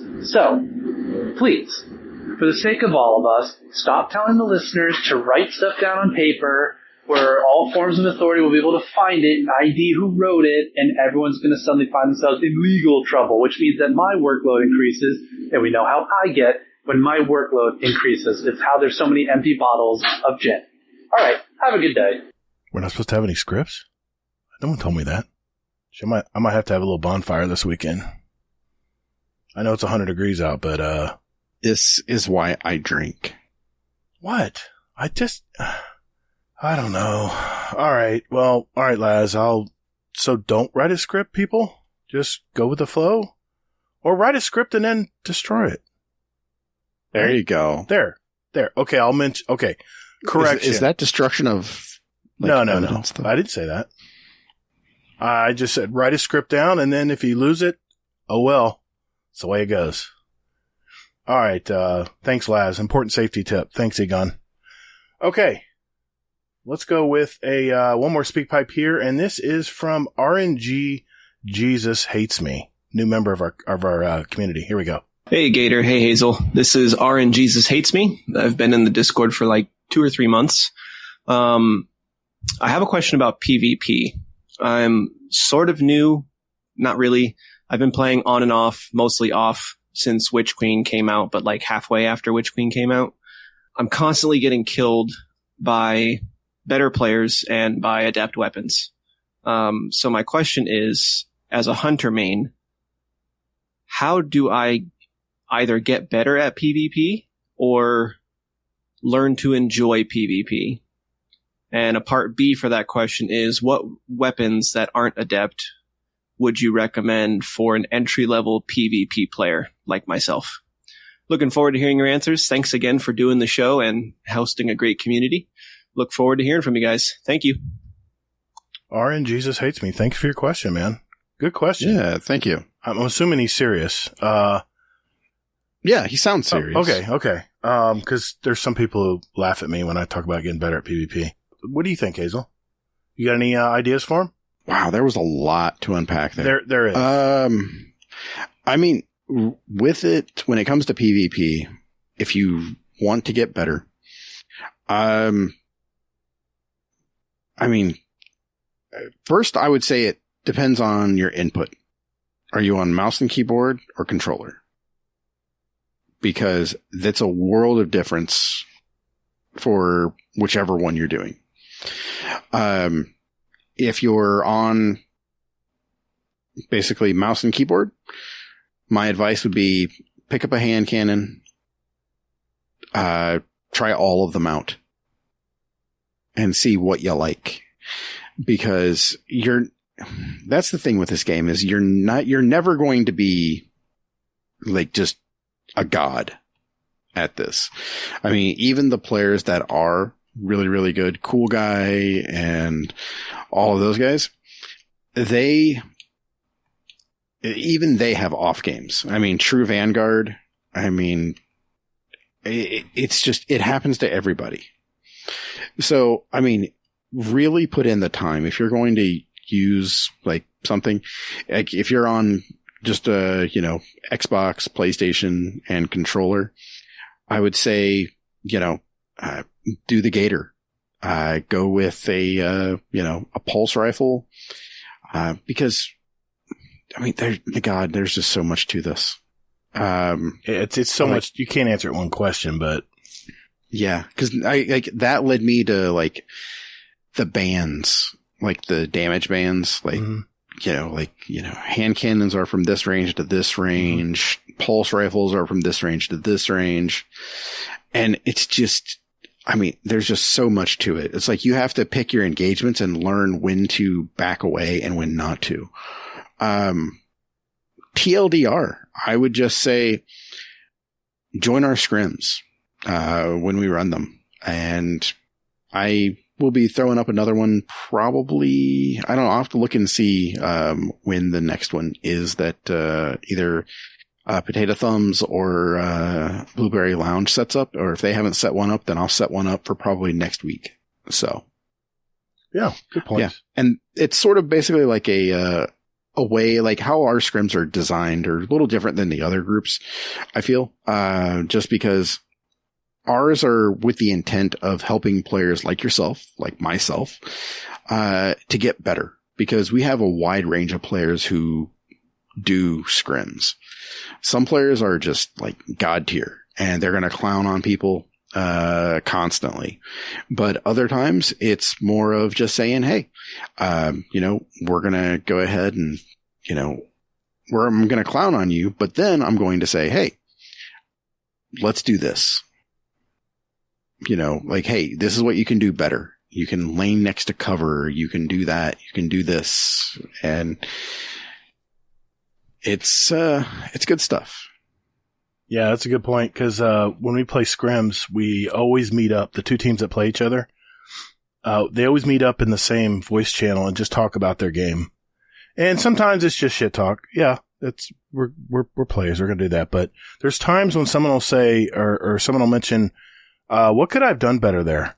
And, the more masterful players in the group will say, well, I noticed you did this a lot and this a lot. And it's just like if you were to join a streamer, you win a raffle and you're playing trials with a streamer or whatever, PvP with a streamer. It's kind of the same thing, but you don't have to worry about a raffle. You just join our scrims. It's honestly, it hurts me to say this. It really does. But when Hazel put these together, it was really a great thing for our community. And he was genius putting this together, because combine that with the fact that Monkey and himself have put together this skill rating system that is much better than what Bungie has right now. The games are so close. And yes, there's going to be outlier teams that you just don't know what to do with them because they're just good. And as much as you try to handicap them, with the skill levels, they just rise above. They're just god tier players, like Hazel said. I will say this. I got tired of getting my butt kicked. I came from Call of Duty and when I played Destiny the first time, I'm like, what is this crap? What is this shield stuff? Everyone has shields on. What? I can't just shoot them with 2 bullets and kill them? So I did not play Halo. I played very little Halo. Very, very little. And I just decided I was going to learn how to play this game. There's all kinds of ways you can do it. You can go to YouTube, but the scrims is definitely a good way to get started. It's probably going to speed up your knowledge much faster than if you were to just watch videos.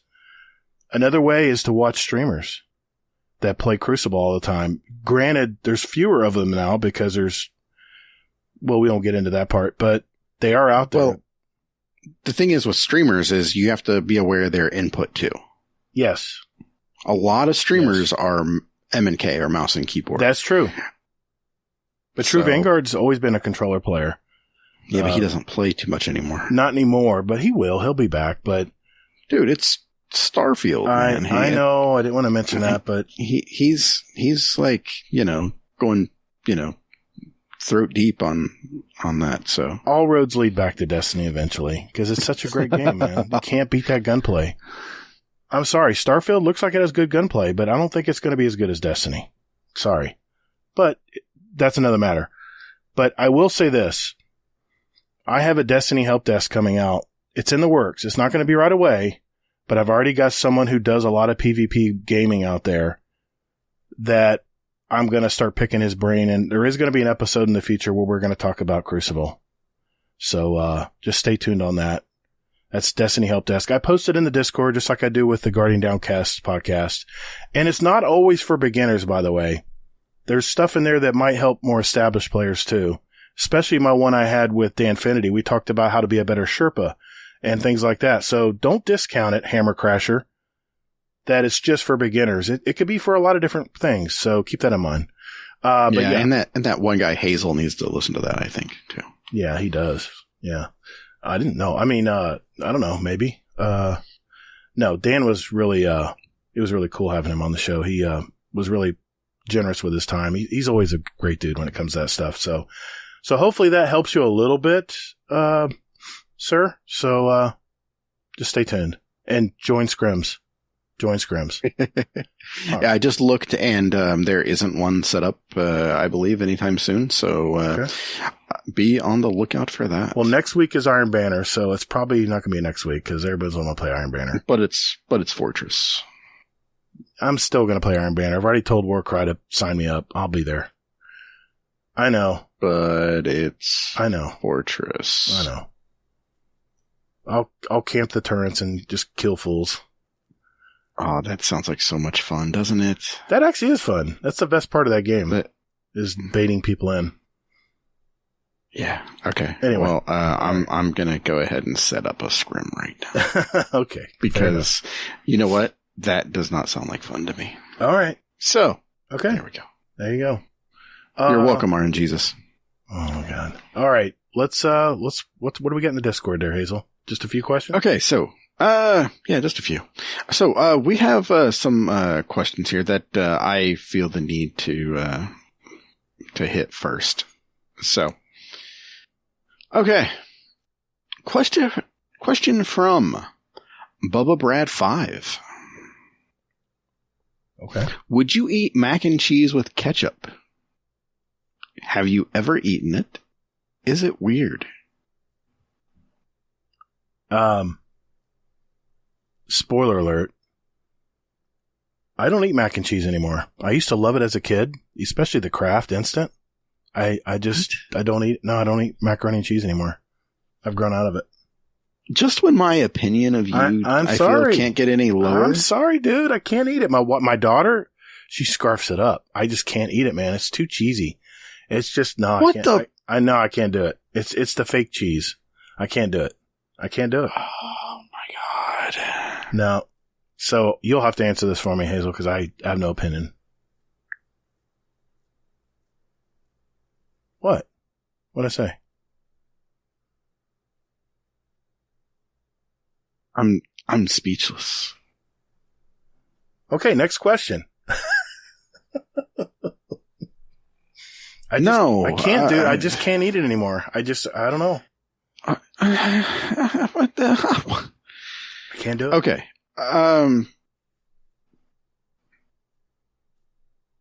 So I'm going to say no. It's, it to the first part of that. Yes, I have had it. So yeah, no, you're not weird for it. Yes, I have had it, and yes, it is weird. And then I threw out and I said, hey, I see this, and I raise you what I saw a guy at work do.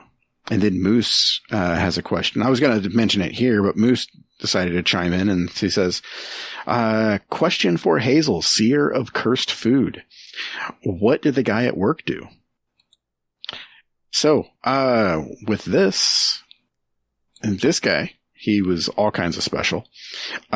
He took like a thing of macaroni, like macaroni and cheese in the microwave, except he didn't microwave it. He opened it up, and he would take the powder out and just put the powder in his mouth and just like kind of like just shake it in his mouth and just eat that.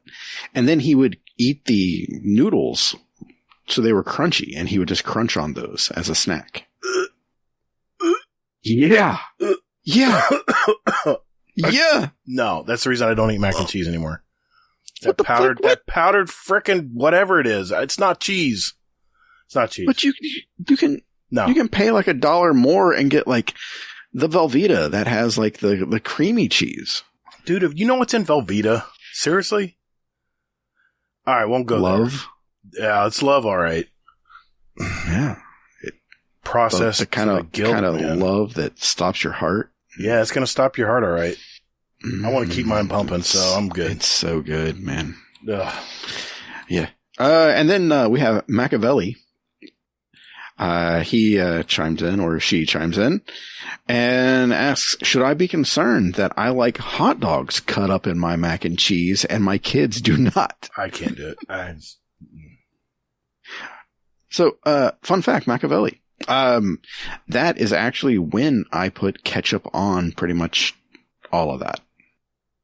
So, yeah. Have you made this for Addie before? Yes. Okay. She does not like it. Oh. Smart girl. You know why she doesn't like it, though? Why? She's super high maintenance, and she doesn't like her food to touch. Wonder where she got that from. Someone who deconstructs a hamburger, maybe? Fuck I'm this just saying. Conversation. Moving on. All right. Moving on. Okay. Moving on. All right. What else we got, Hazel? See it. All right. On that note, I'm sorry, random life questions, but piss on you because Gator took it to another level. That's it. So everybody out of the pool. That guy. Everybody out of the pool. You're that guy. Yeah, exactly. Okay. All right. We have a lot of questions here. So, I'm actually going to go back to, we have a couple questions regarding the showcase that was last week. Okay. So, I'm going to go ahead and hit those, first and foremost. But first, well, okay. I have to ask this. Okay. From Hades. Oh God. Question for the Gator. How many Nova bombs were saved by you playing Hunter last season? Touche. Oh my goodness. A lot. There were, I think the Nova bomb, accuracy rate went up quite a bit because I didn't play Warlock last season. In their general, since they like to collect data. Yeah, good point. That's what's that purple ball? Is that a new moon or something? No, Gator just threw his Nova bomb again. That's amazing. I love that. Yeah. Okay. Question from Mr. Monkey. Question for the show. Post showcase, Cade was shown a fair bit.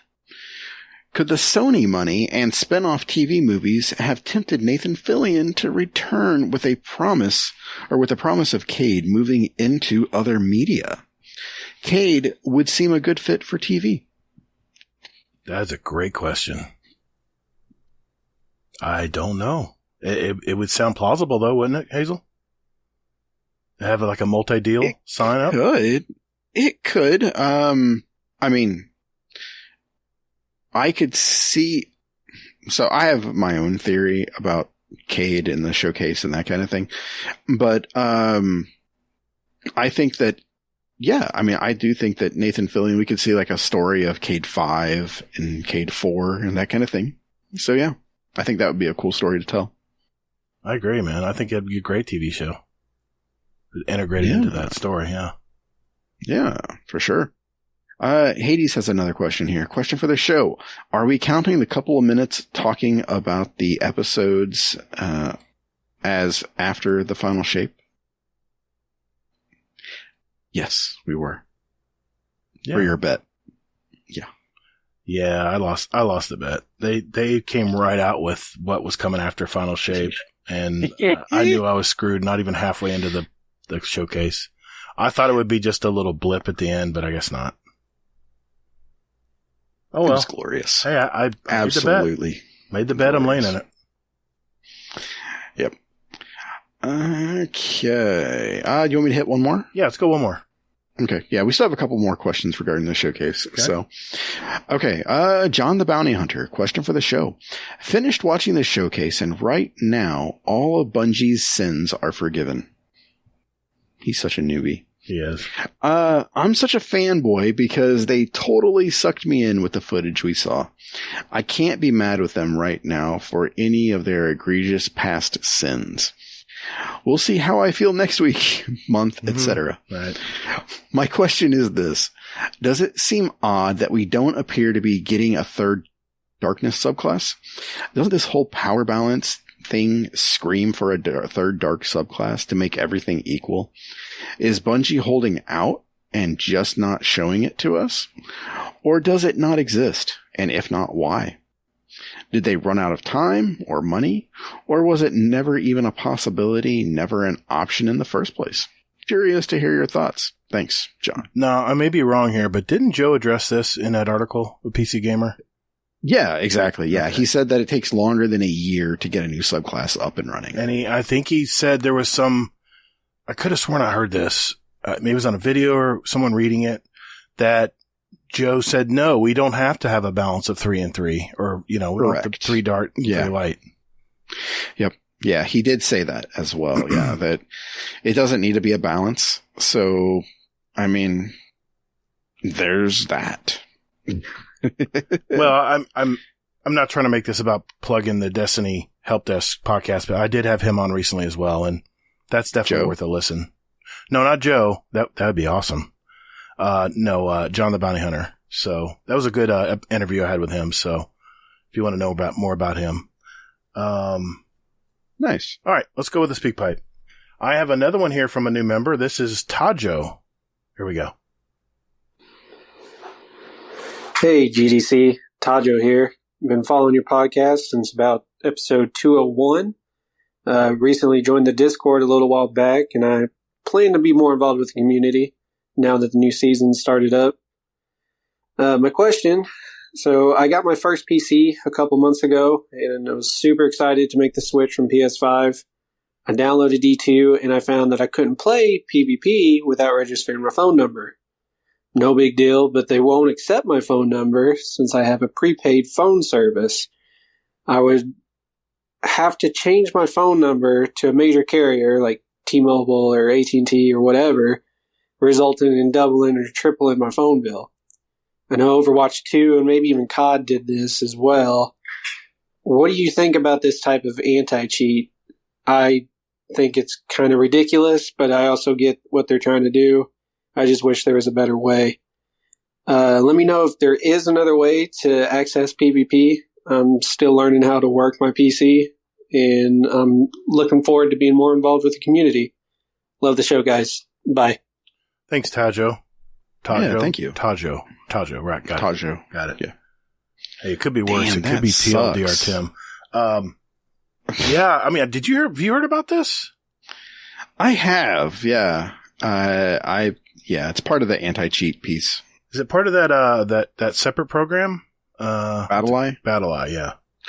No, I think it's an internal thing. Oh, okay. I don't know anything about this, so I couldn't answer the question. I don't even know. It's,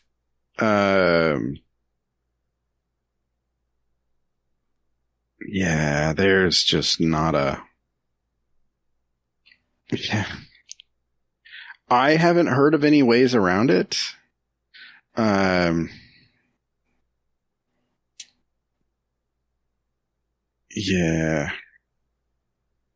don't know though. I'll do some checking and see if I find anything.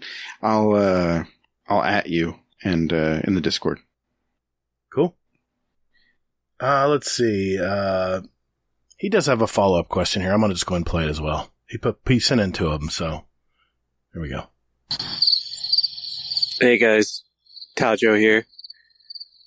Just sitting out on my porch this morning while it's still dark, looking up at the stars, enjoying the peace and quiet. And a question pops into my head. If you could choose anybody throughout now or history, alive or dead, to become a full-time Destiny 2 streamer, who would you choose? Anyways, love the show, guys. Keep up the great work. Ooh, okay. It's a different kind of question. You have someone in mind? Yeah, but I can't say that answer. Let me. I need to think about it. Yeah, my first response or my first thought was like glorious, and I have a feeling that a lot of people would want to see that happen. But I it's one of the things like I can't say. Okay. I'll tell you off air. Okay. Fine. Actually, I'll just send it to you in a message, and you can. Okay. Well, I'm going to say mine because you'll accuse me of stealing it. Keanu Reeves. He would be an awesome streamer. I mean, he digs gaming, even though he's not a full-fledged gamer. So, I think he'd be an awesome streamer. He seems to vibe with the gaming community pretty well.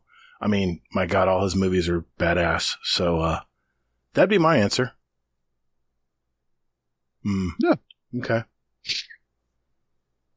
Wouldn't that be hilarious, though? I mean, I'm just imagining. You imagine all the hate he would get and how he would just dismiss it? No. I mean, I'm not even talking about that. I'm just talking about how energetic he would be. Yeah. But, Destiny 2 streamer. I'll edit that out. Okay. Let me see here. Who would be a good person, living or dead?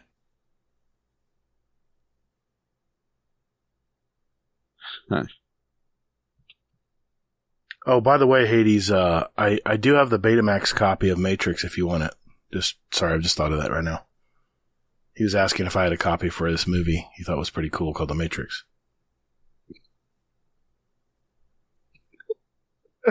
Oh, sorry, inside joke. Okay, yeah. Yeah, you'll edit that out, I'm sure. I'll edit that out.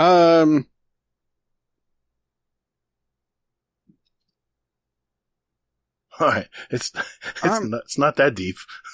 I'm trying to, like... I know.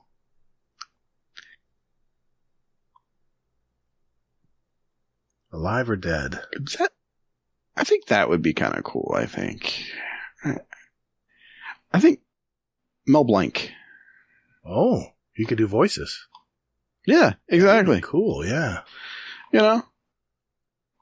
He'd be like, playing, and then all of a sudden you'd hear, Daffy Duck, Elmer Fudd. Not actually Elmer Fudd, but yeah. Nah. I thought I saw a pussy cat. Okay, that's terrible. Sorry. I'll edit that too. I'm got a lot of editing to do. I got a lot of editing to do. Ooh. Man, I used to watch a ton of those cartoons. Yeah, exactly. Okay. Okay, let's dive back into Discord. I'm watching the clock here. I want to make sure we have plenty of time to answer everybody's questions as much as we can. I know. I laugh too. Okay.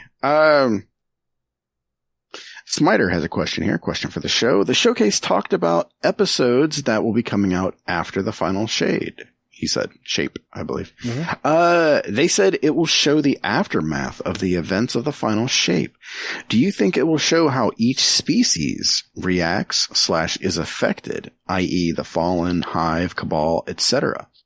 Or do you think it will show us something else? Potentially a new big threat kicking off a storyline? That's a good question, too. Never thought of it that way. I always thought it'd be like a character development. Because he mentioned in his showcase that he wanted to... What was his wording? He said he wanted to set the floor, right? Set the floor for Destiny. Which tells me character development. Everyone wants to know what Cade's about, or Ikora, or whatever, but I know. Well, I guess I could see that. I mean, it's a stretch because if you look at the actual, the actual cards and what's on the cards, it makes no sense. I don't know. Oh, wait a minute. Oh, God. What if, oh shit, I'm doing it again. Do I need to take my hat? No.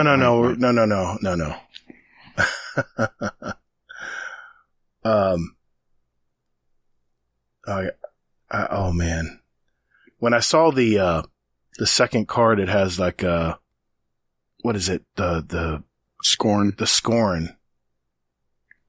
I wonder if, what's his name's gonna get, damn it. Cade's nemesis. Why am I blanking? He's in the tower. He's in the Oh, Aldrin? Yeah, not Aldrin, the newer version. Crow. Yes. What if something happens with Crow? The development of his story. Maybe he gives him a past before he was Crow. When he was awoken, maybe surviving the collapse. All right. There. All right. Dude. I'm all right. Dude. No, I mean, honestly, okay, I don't want to be that guy about this, but I am going to be that guy about this. The Crow and Cade dynamic has to be addressed during the 7 missions of the Final Shape. Okay. Yeah. I refuse to, to accept anything else other than that. It still bothers me though, Hazel, when I saw the Crow step out on the tower, take his hoodie off, look up in the sky and see that the traveler did not flee, and then almost out of disgust turns around and walks back in. What the hell was that about? I may be taking it out of context, but it seemed that way to me. That he was like disappointed that the traveler didn't flee. Well, no, I think he basically put his hoodie back up and left because he's like, it's time to get back to work.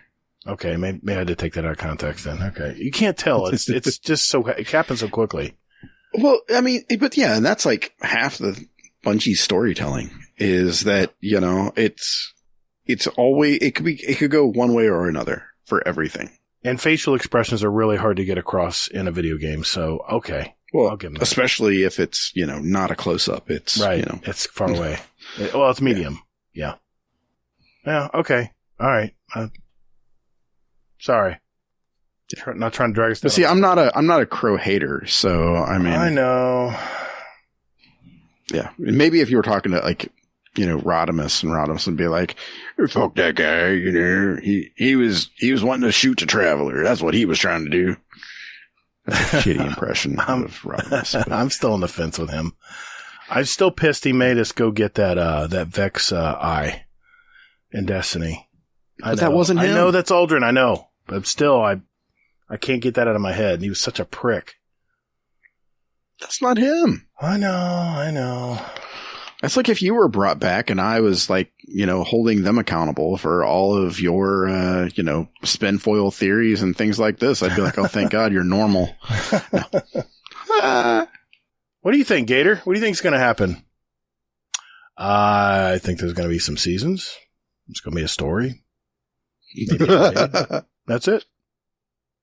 All right. And that's our last episode. All right. I can. Yeah. Okay. What else we got? I'm afraid to ask. Okay. So, here's some fun ones here. So, Ronan, when power level becomes a non-issue, how vindicating do you think my unvaulting my recluse and suite of black armory weapons is going to feel? Those are some good years for weapons.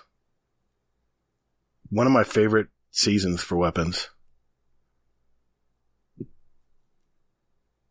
I don't know. If they confirm that, I don't think they've confirmed that's going to happen. They haven't confirmed it, but it's a dream. I'd love to get my blast furnace back out. It's mostly like already accepted. We'll see. My blast furnace, I have 2 blast furnace. I have 20,000 kills between the 2 of them, and I'm ready to use it again. Good rifles. Yeah, I can't wait to blow the dust off of my recluse and introduce the witness to it. That would be a glorious moment. That would be. Okay, here we go. Okay, I just kill things, Nico. I mentioned this in the show feedback channel and figured I'd put it here to hear y'all's thoughts as a collective. What would y'all think if they made a raid fireteam finder like World of Warcraft looking for raid?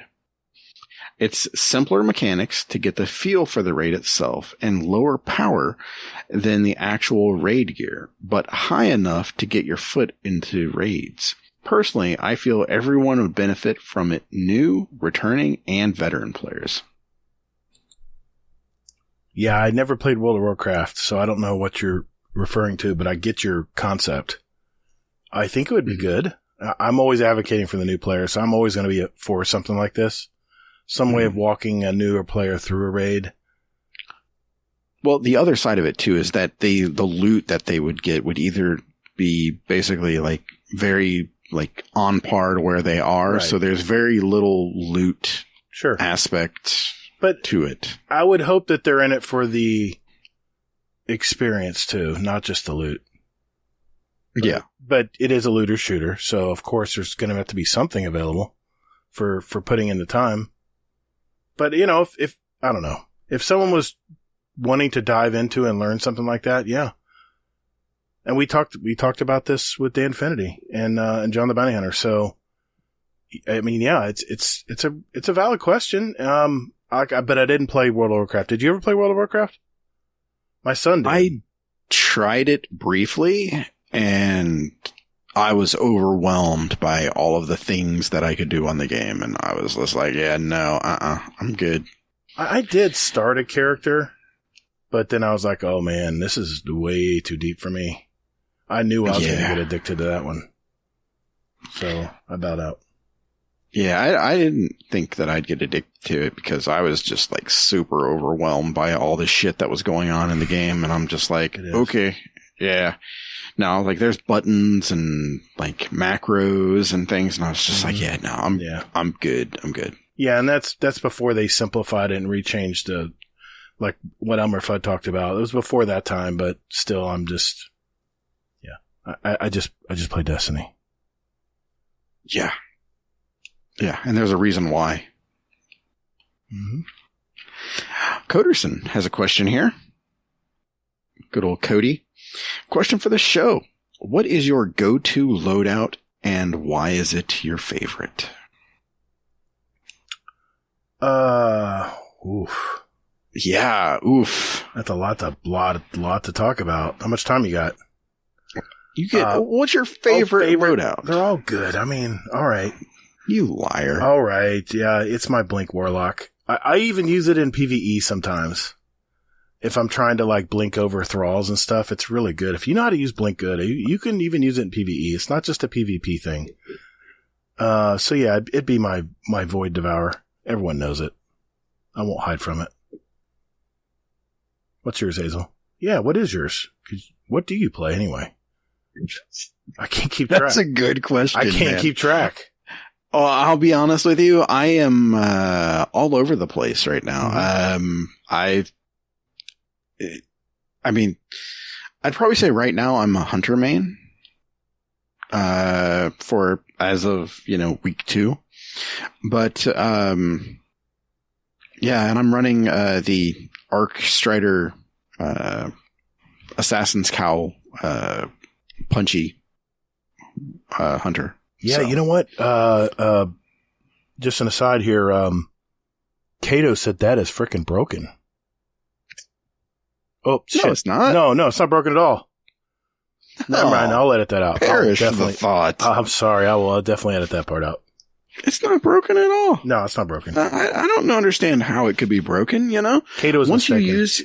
Yeah, exactly. I mean, Sorry. What a noob. It's not broken if you use your charged melee and you kill something with it, and then you could use your regular melee infinitely and still get charged kills off of it. It's not broken at all. Right. Yeah. Mm-hmm. Absolutely. Nothing to see here. Moving on. Yeah. So that's the build I've been rocking currently. But yeah, I mean, next week is probably going to change to hunt to Warlock and Arc there just with Vesper. Oh my God. Native Raider told me about a new build for Arc Warlocks. It's fantastic. I'll share it with you. Curious. I'll share it with you. Yeah, please. Yeah. And then probably the week after that, I'll be on Titan, and I'll be running probably Strand or something. I don't know. Here, I'll DM it to you. Warlock. Here it is. This is what he used today in the day one raid. It's complicated, but I'll share it with you. Share link. Copy link. Hazel. There you go. Just on your off time. It's pretty complicated build, but it looked promising. We were walking through it and he was explaining it last night. I was like, oh, dude. See, that's the thing though, is that with builds, I mean, they can't be too damn complicated because the more complicated they are, the harder they are to pull off. But here's the thing though. I was talking to Native, last night, I think. Last night? Yeah. Yeah, last night. And, there really is no right or wrong answer. It's just what you want to do in a build. What you decide you want to, what exotic are you wanting to focus on? Because that's kind of the heart of the build, but there's just so much you can do, man. And if once you get to know a lot of these mods and how they work and all the catalytic properties here and how things work together, dude, it's a lot of fun. Yeah, I can kind of see, I mean, what he's going for. I mean, electrostatic mind. He's going for the what's those things? Arc Charges that come back. Yeah, he says it's going to have like unlimited arc souls and unlimited traces coming at you. It's just going to be mayhem. But see, I mean, but the thing is though, is that maybe instead of Crown of Tempest, maybe you'd want to run that with Getaway Artist and then spec into more grenades. I mean, that's just okay. See, that's another way you can go. Me. But yeah, exactly. He's building that. He's basing that build on that melee that you love. That Stormfist thing. I haven't used it a whole lot yet. Well, no, he's using ball lightning. Yeah, that's what it is. The ball, the thing you, I guess it shoots and everything explodes. Yeah, I know. I use chain lightning because with Vesper, you throw your rift down in the middle of this shit. Wow. And then you just smack somebody and then it just chains to everything around you. Damn, and you get ionic traces back for all of them basically. So. Yeah, I'll be using my hammer on Titan this season. Hey, but see, that's the thing though, is Titan, I mean, you got the hammer, especially with those Pyrogale. Oh, it's the season of the Titan, man. It's season of the Warlock actually, but it's okay. It's okay. I'm learning new stuff with my Titan. It's gonna be fun. Yeah. But dude, can I just tell you that apparently, like with those new gloves for the Titan, that you can like two-phase the. Yeah. The what? You talking about the new gauntlets? Yeah. Yeah, the new gauntlets. So you can like two-phase the dungeon boss, like the first dungeon boss and the ghosts, solo. Ooh, I might try to solo. Like what the shit? I mean, dude, I saw the light. Restoration is life, man. Literally and figuratively. What? Where have you been? I don't know, but restoration, I am sold on it. It's better, so much better in Devour. Oh my God, you were unkillable. I just unkillable. Something punches you and it's like, yeah, your health's right back.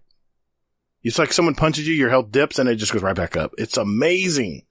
Hey, dude, I'm just now getting into builds again. And I'm excited, dude. No, what you're getting into is Void. I know. That's what you're getting into. I'm hard-headed, man. Kingsley has been telling you about Solar Warlock and saying like, yeah. I used it today in the raid race. It was fun. The mid Icarus dash is nice too to get away from stuff. Oh yeah. Oh, and by the way, when you're amplified, it negates any slowing down. Oh yeah, yeah, Yeah, that's pretty it cool. does. That's pretty cool Yep. today. Yep. So Yeah, that's Mr. also Monkey a good whizzing trick. by me. I'm like, what the hell's going on here? Yeah, that's also a good trick on the light blade Okay. strike too. So Nice. yeah. Well, What hey, were we talking about again? welcome to the rest of the Destiny game. Oh, it's a totally aside different... from Void. I'm telling you, it's so much fun, man. I'm really enjoying it. And my hammer titan, I'm using not the throwing hammers. I'm using the big giant hammer. The maul. Yeah. That is so The much maul fun. is really good. Is the Pyrogale? Yeah, they've improved it quite a bit. It used to be garbage. But it is so much fun now, man. Yeah. I'm just like pumping into the, that didn't sound right.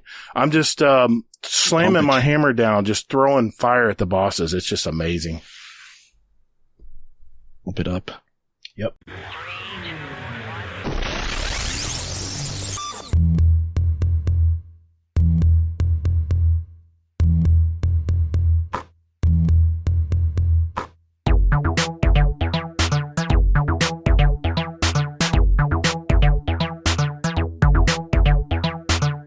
Hey everyone, this is Kingsley Mack from the Guardian Hub podcast, and when I'm not raiding, this is one of the top podcasts I love to listen to, Guardian Downcast.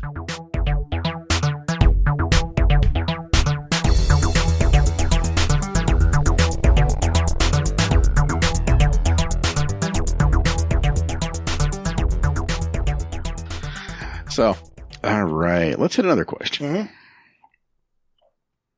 Sorry, Native, I didn't mean to poo-poo your build.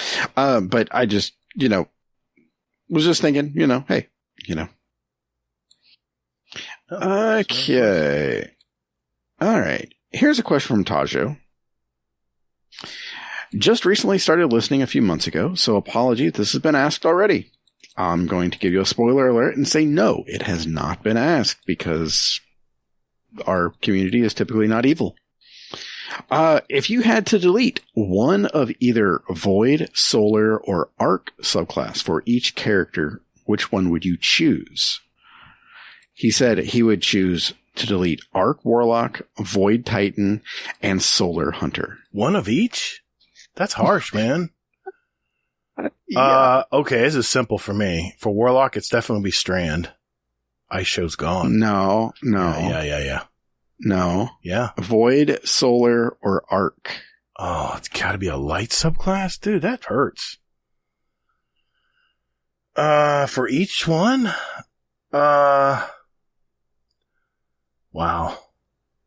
Damn, we're just talking about my Solar Warlock. It's like telling you have to get rid of a child. You can't do that, man. It's not right. Pick. All right. I guess since I don't know much about it, I guess I'll get rid of the Arc Warlock. Fuck off. I'm really liking the Dicker stash is nice, man. Titan, I would have to pick, oh man, this is harsh. I guess Void Titan.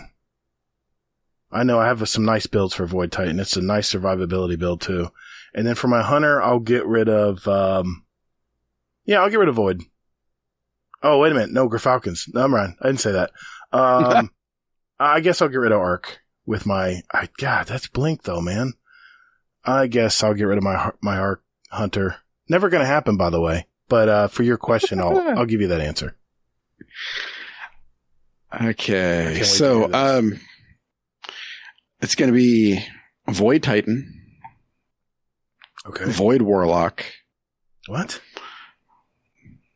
I don't play Void Warlock. Okay, I fine. refuse to play Void Warlock. That's a part of the game you haven't played yet. You look like a god. I've played it vicariously through you, so I don't need to. And the Astrocyte Verse helmet's been buffed now. Not that I can use it, but I'm good. I'm okay. good. All right. And then I'm thinking, see, the Hunter was just so rough for me because, like, I love the Punchy Boy, I love Gerfalcon, I love Gunslinger because you get the gauntlets that just, like the young Ahamkar's spine where you get the trip mines and it's just so much fun. but I think I'd have to go with Gunslinger and get rid of that. I haven't used Golden Gun a whole lot. Yeah. I've always been Thousand Knives or whatever it's called, the knives. Yeah, since the knives got buffed, yeah. Blade Barrage. Blade Barrage. Yeah. Sorry, JC Jesse. I apologize. So yeah, that is a brutal question. Yeah, it is, man. Who's this guy? Yeah, I don't know. Can you time him out for a minute? I'll feel better. Okay, I'll do that. Oh, wait, shit. I deleted his question. Come on. Okay, well, I'll hit him up next time. Okay. Oh, wait. Hey, he has another question. Okay, here we go. Possibility. Reason for being evil. Perfect. Thank you. Hey, real quick, can you make sure he's not in a chat? Oh, good point. Let me look. Oh, there's a lot of people in chats. Hold on. Let me double check. Nope. Done. I feel better. Sorry, Tajo. Yeah. Hopefully you won't even notice. He won't. Until you listen.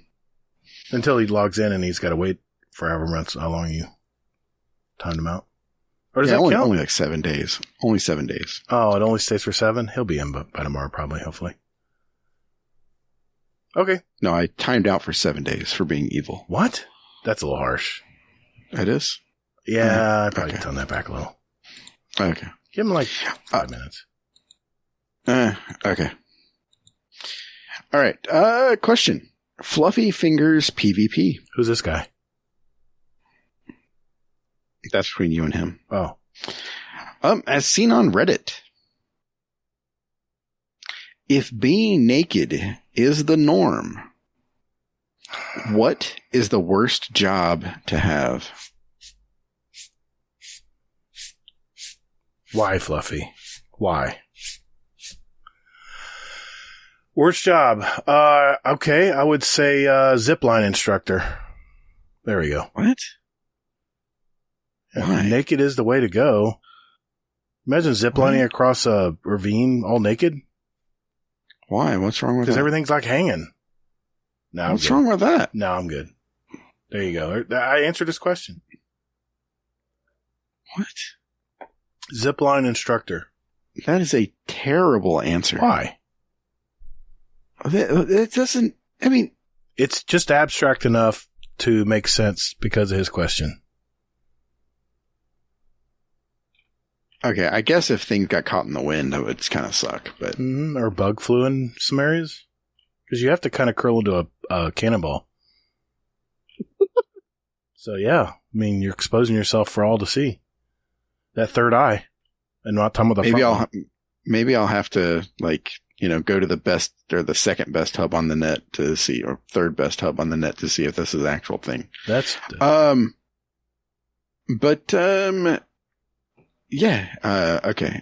Now that I'm kind of scarred from your idea, I'm going to say, a football player. Oh. That just hurts, man. That's evil. Where's the timeout button? No, you're in just chat. Damn it. I'll do it later. Okay. God, that hurts, man. Oof. That would hurt. Damn. Yes. Thanks, Fluffy, for your question. Let's go to a speak bite. Can we time Fluffy out? No. You know what? I will. I promise you. I'll time his ass out. All right. He'll do it for me. He'll do it to me in his Discord. Okay. I got a couple. I'm aware. I got a few more here. Let's go with, average D2 player has, a question here. Let's see what he has to say. Hey guys, average Destiny 2 player here with a question for the show. Was wondering, I was just chilling and watching a bit of the old Red War campaign because of the memories, and a question sort of appeared in my head, so I thought I'd ask you guys. What do you think that Destiny 1 does better than Destiny 2? And what do you think that Destiny 2 does better than Destiny 1?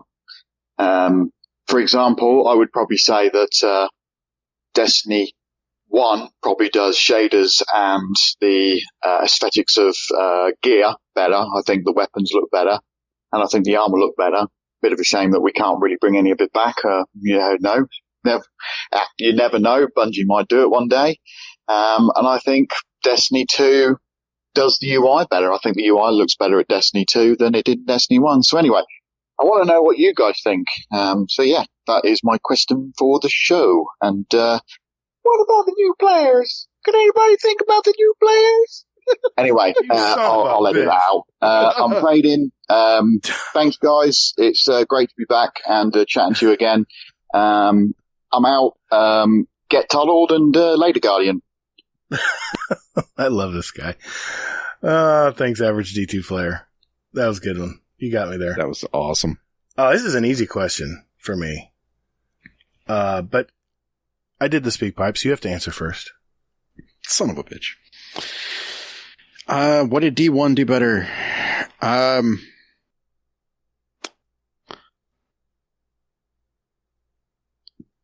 going to say that D1 did newness better because everything in D1 was new. Damn it, man. You stole my damn answer. I went first. I know. Yeah, fair enough. So yeah, I mean, everything in D1 was new. So, I mean, Arms Day, I mean, dear God, I remember looking every day at the gunsmith to see every reset to see what he had. Even the faction offerings every day reset. Oh, yeah. Oh, good times. Exactly. What does D2 do better? Everything else. Stole my damn answer again. Great. Oh, there you go. You answered my question for me. I will say this, though. Destiny 1 does this better than D2. Yes, the newness, definitely. But how do I phrase this? The spectacle of the mind, the possibilities that this game could be was so much more prominent in Destiny 1 before the content droughts, that is. When I first played it, I was like, this game is amazing. They've done there's so many cool things that I've never seen in any other game before. See, I'd argue that D2 does it better with the spectacle. Really? Yeah. I mean, with the Almighty blowing up and the community event there. That was cool. I mean, I just think that D2 is just sort of more grandiose in what it does. I would say Destiny 2, if you were to TLDR it, is a better version of Destiny 1, especially quality of life. A lot of the things that we struggled and had a lot of pain points in Destiny 1. I'm sorry, Mr. Fudd. Destiny. Was somewhat fixed or improved in Destiny 2. Grapple. That alone. The mantle. The mantle. That's Strand. Sorry. Yes. That is a godsend. I don't know how many times I scraped against the edge of a ravine I was jumping across and just to not happen and have to do it 10 times before it has to be just right. Yeah, that's just that alone. But just how much you change your jump and then it works. Yeah, how much possibility the game had because it was new. Hands down, I'll never have that feeling with Destiny 2. I kind of feel like we've looked behind the curtain. We've seen the Wizard of Oz. We see what's going on now in the background, and we're a little more mature about everything now. Where I was like a kid at a candy store when Destiny first came out. So that would be the difference for me. That's a good question. Yeah, that was good. Thanks, Average D2. I have one from Mo. I don't know how long it is. Ooh. And I want to play one from Scumdeath. I want to play one from Scumdeath before we go. So, however way you want to situate your questions, I'll go out with a Scumdeath one. But if you want to jump back in Discord, I'll do a Mo's. It's called Mo's Moment. Right. Okay. So, what I'll do then is I'll hit 2 questions and then we'll go out with your speak pipes. Okay. Sounds good. All right. Sorry, I'm doing bounties. It's all right. You're doing what? Said never. Oh, you son of a bitch. Okay, so what question shall I pick?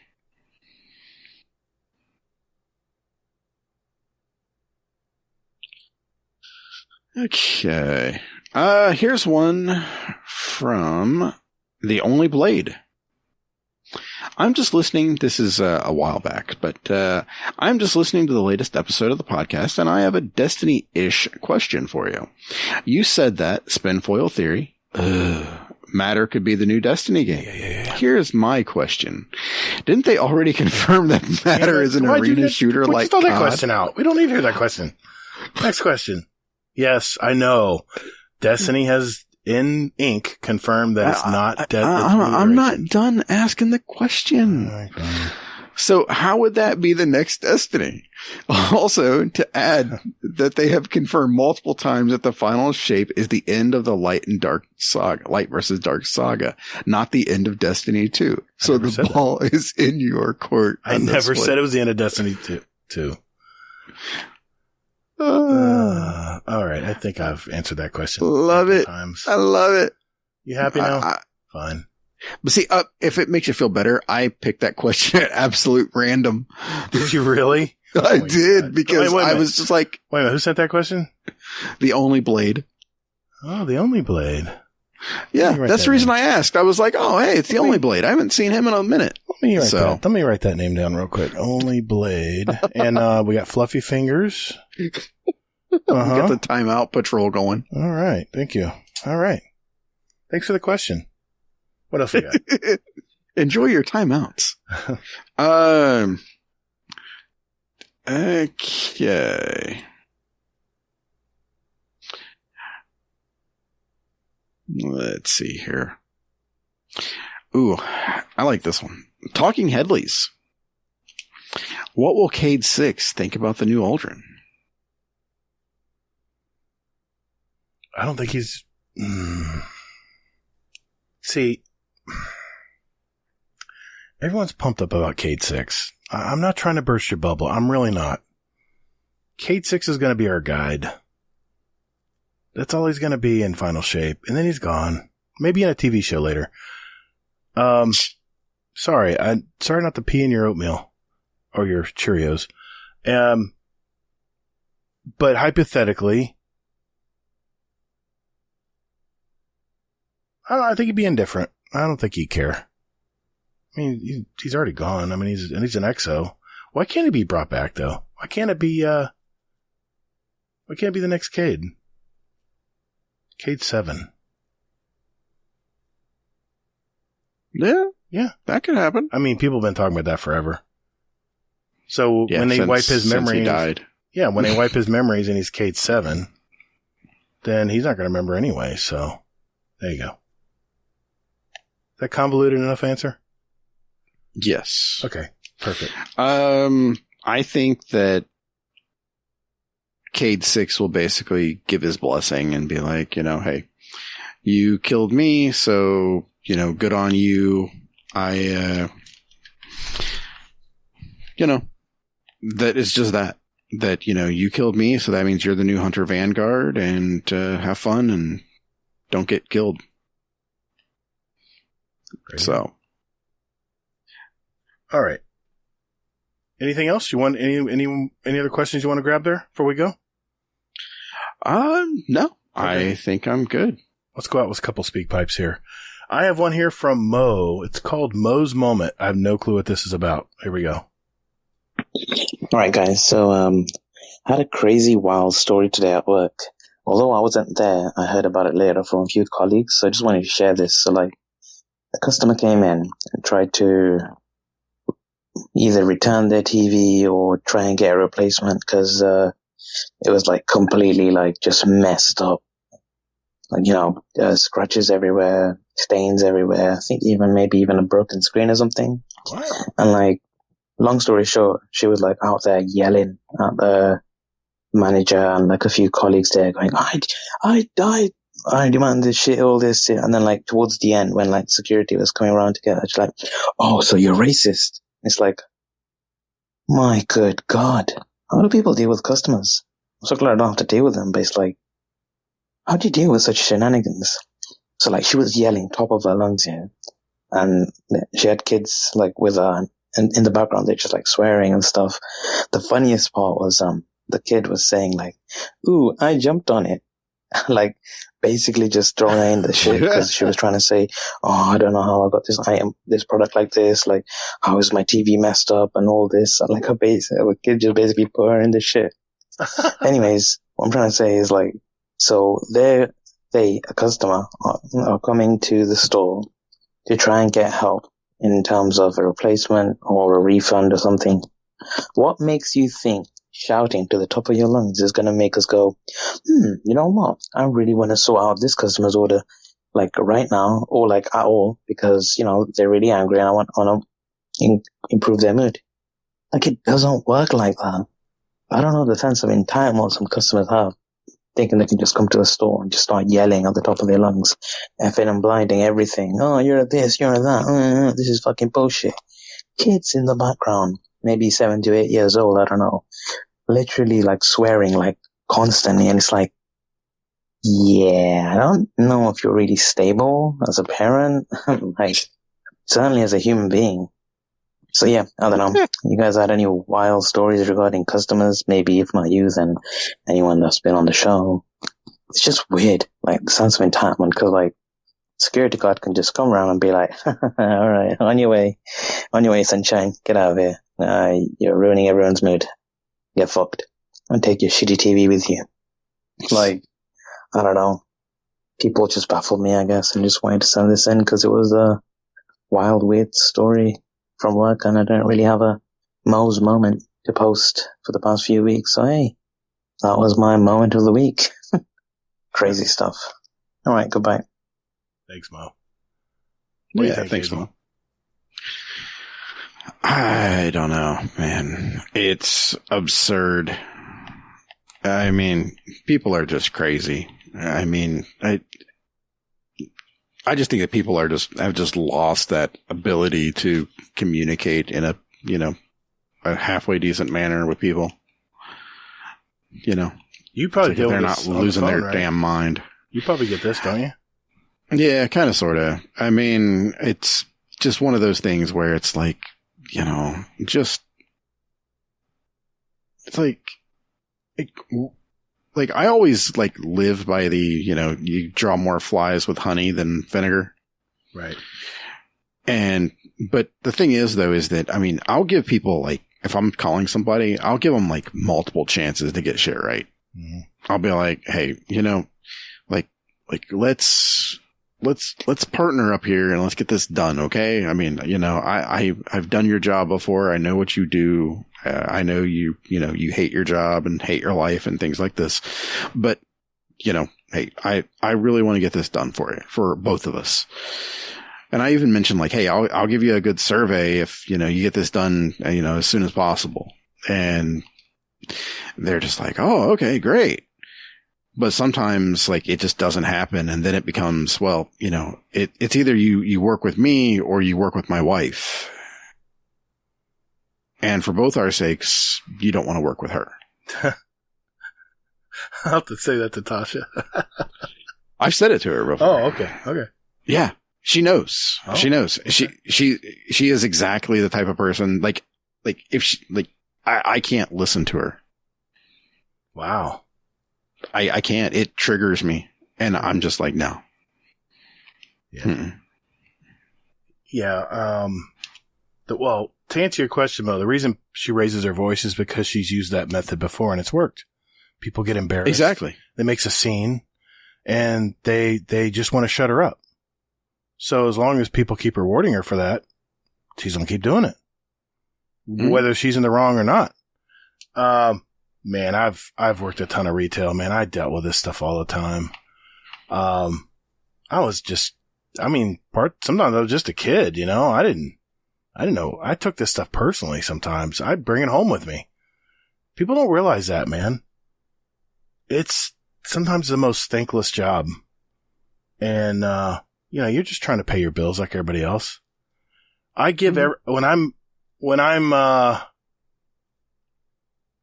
even when I'm out eating something, like at a steakhouse or something, and the server's just not paying attention to us, they're not doing their job, I try my hardest to give them the benefit of the doubt. like, okay, maybe he got pulled and he's on another station, or I try to do these little scenarios in my head because, you don't know where everybody's coming from. But there's a certain point where the nice Todd turns into the dick Todd. And I'm like my dad. I'm very quiet and reserved. But then once I get to that point, just run, dude.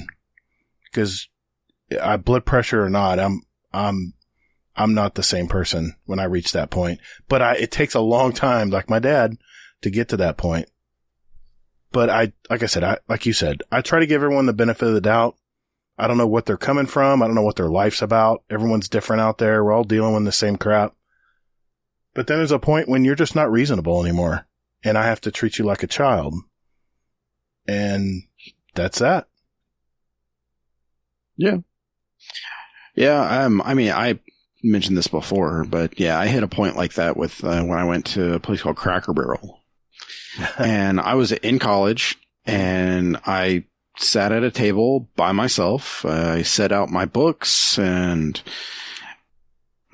I was just like, working, and I ordered my food. Mm-hmm. And the waitress just came and she got my order, and I was just like, okay, I'm going to, drink I got a drink and everything else. And like my drink got to the bottom. She never came back and refilled it. Yep. And my food was cold. I couldn't get her to come back and get it or anything like this. And I left her a penny tip on the table. Good for her. I mean, good for you. Good for you. I mean, I hated doing that because I was raised that, that you tip and you tip well. Right. I mean, they rely on these tips as part of their salary. Exactly. So it killed me to do that. But at the same time, I knew damn good and well that, that's just inexcusable to me. And I'm just like, nah. I tell you, you ever want to be entertained, go out with my parents to dinner. Because my mom is all about that glass of wine. She wants that glass of wine and she wants it now. We went to I won't mention the steakhouse, but a steakhouse where they live.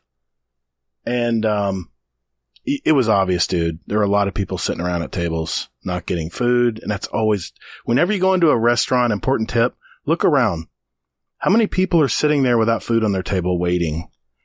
And we should have just turned around and walked the hell right back out. But no, Yep. My mom wanted a steak. So we went and sat down. 20 minutes later, we still haven't been even said hello to.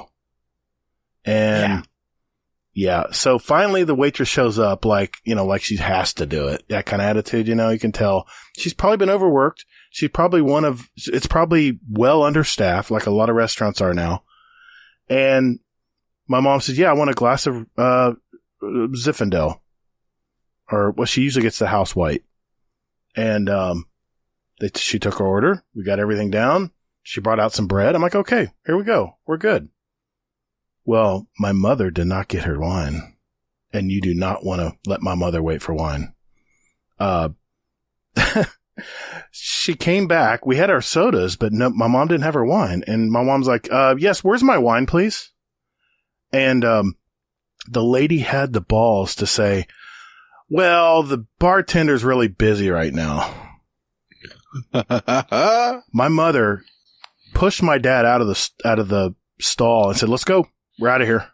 We're out of here. And I'm like, oh, I was like that meme. But we walked out the door, didn't pay a dime, walked right out that door. So my mom and dad are to their age now where they've been through enough bullshit. And when they recognize it, they just act on it. I tend to give people a benefit of the doubt, but my mom, boy, you better get her wine. That's all I'm saying. All right, let's go out with a fun one here. This is from Uncle Scumdeath. He has so many good ones he sent us here, but I'm going to go with, let's go with this one. Just a fun question. Hello, Scumdeath here. Question for the show. One of the banes of my life is the shower plug. It just clogs up all the time, and you're stood in. By the time you finish your shower, you're stood in 4 inches of bloody water. It's obviously not my hair that's clogging up the sinkhole, the plug. So I've tried Mr. Muscle. You pour it down the sink, the plug, and it lasts about a day or something. So I've just gone up to a local sort of hardware store, bought myself a sink plunger. I thought this might work. That's one of the best things I've ever bought. I am so happy. I've just plunged it and I was pushing it and pulling it, and then just heard something go boom, and all this shit flew back up through the fucking sink. I was like, what the hell is all that crap? So I think I might have cleared the blockage, and that makes me a very, very happy man. The sink plunger only costs £2.99, which is cheaper than the bottles of Mr. Muscle, which don't actually bloody work. So, yeah, I'm extremely happy. So my question for the show is, when was the last time you bought something really cheap, but it just made your life extra specially good? I am quite a sad individual. Anyway, love you all. Oh, someone's calling. Bye, love you. I love it. He's a Star Wars fan. I love it. Awesome. I love that Cantina song. Thanks, Uncle Scumdeath. Good story. Something simple we bought that was amazing. Man, I think about this. Yeah, okay, I got one. My answer is I paid $0 for this, and it's amazing. I have those accordion style vent shields, you put over your windshield so your son doesn't cook your car while it sits outside. Mm-hmm. And I was always like, gosh, undoing it and trying to fold it back up, and such a pain in the butt. I would just throw it in the back seat, and I would never use it because it was just too much of a pain to use, and it never covered everything. Well, I had a client whose son bought this sunshade that had the wire in it, that you can twist and fold it and put it in a pouch. My God, what a great invention. It literally pops to form. You shove it in your dash, push up, put your vent visors, your sun visors over it, and you're good to go, and it blocks everything out. And whenever you're taking it out, you literally pull it out, you twist it in a figure 8, and then double it up on each other and throw it in a pouch, and you're good to go. Yeah, I got that for free. Best thing I ever got from a client. So, I mean, it's not sexy, but there you go. That's my answer. I'm just trying to think of something. Sometimes the simplest thing is always better than any of the fancy stuff that has fancy, we're talking about refrigerators. Just things that don't have all the frills and stuff. Sometimes it's just not worth it. Well, like a refrigerator. Yeah. Now we've come full circle. Yeah, but don't tell my wife that. She'll disagree. But I think I got one, I guess. Okay. It's not really like ultra life changing and stuff, but I was a gift that my in-laws got me because they know I like to cook, so they get me some sort of food related thing every year for Christmas. And it was a couple years ago, and they got me this new quote unquote thing. So like, how you get like a bag of chips and that kind of thing. Mm-hmm. And you eat some, and what do you typically do with it? You just fold it over and then you just clip it, right? Right. Well, there's a new invention, new quote unquote, is like a little bar that has a lid on it, like a lip. And you basically fold it over this lip, and it basically just keeps your chips, like fine, like fully basically, seals it fresh. Yeah. Really? And I'm like, okay. So, but I'll be damned if we haven't used that shit every day ever since then. It's okay. So it's like a straight bar. What, about 8 inches long? Yeah, probably. And actually, I think it's like 12. Because I'm still using a clip. So I need to know about this invention. My wife does too. Because we lose so many chips and crackers and stuff because they get stale. So okay, it's 8 inches long. What is it called exactly? Is it unfold, or is it flip up, or like a? It's fuck me running. I'll have to fucking. Oh, that's all right. Try to find it. I mean, I have one upstairs. I'll just take a fucking picture of it or something. Okay. But Yeah. So it just folds over the entire chip bag and like vacuum seals it almost. Well, you have to not push exactly out the air. a vacuum sealer, but Right? yeah. Well, no, I mean this actually you just slide the bag through like the gap, Okay. and then you just fold it over and you're done. Really? How have I not known about this? I don't know. There we go. Thanks, Uncle Scumdeath. You just helped me out here. Didn't even know what happened tonight. You learn something every day, right? There we go. Yeah. There you go. I found it on Amazon. I will share with you. And then you're going to be like, order my tonight before I go to bed. Because my wife has always got stale pretzels and stuff like that. What the hell? All right, I got to look at this. What? Really? Yeah. Wait, that's it. Wait, fucking simple as shit. Oh my God, that's so cool. Even my peanuts, it has a Ziploc, but the Ziplocs wear out all the time. Wow. Up to 13 inches long. That's pretty cool. Well, let me throw that in the cart. There we go. I'll get that later. Oh, guess what pops up? All these chip clips. Yeah. No thanks. Yeah. Yeah. Exactly. That's pretty cool. Thanks, man. I'm going to look into that. Hey, I'm glad I could help. I didn't even know there was something like that out there. I've just been dealing with stale, especially cereal. Because, you open the box of cereal, and what do you got to seal that bag? Once you open up the wax seal on the bag, you pour your bowl of cereal. What do you do with the rest of it? We even had a Tupperware, a Rubbermaid, where you poured your cereal in there and then close it up, but it still got stale. So I started using the clip. I just would have it really tightly wound, but it always got stale, man. It didn't last long. Cool. Good to know. Well, thanks, Uncle Scumdeath. You helped me out tonight, man. Didn't know that would happen. Good things. All right. Hey, everyone. Thanks for sending your questions in tonight. Hopefully we answered a good bunch of them tonight. Thank you, especially from our newer members out there and our speak pipes and our Discord questions. We see you guys. Thanks for sending those questions our way. And hey, don't stop. Oh, shit. Laz, I didn't say that.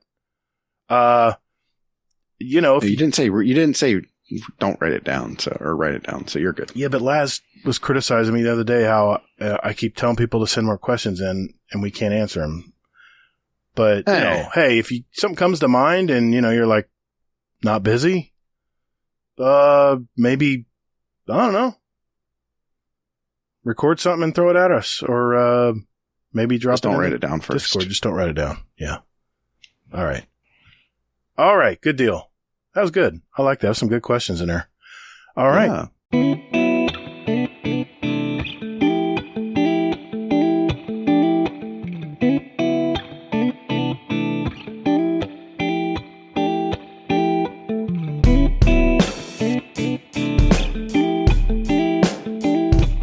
Howdy, folks. This is MC Squared, and you're listening to Guardian Downcast.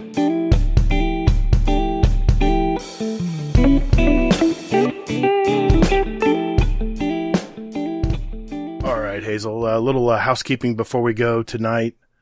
Don't throw it your way, man. You have any announcements you want to mention for the community before we go? Yeah. I am setting up a scrim as we speak. So, go ahead, join up if you are able. And, again, with this,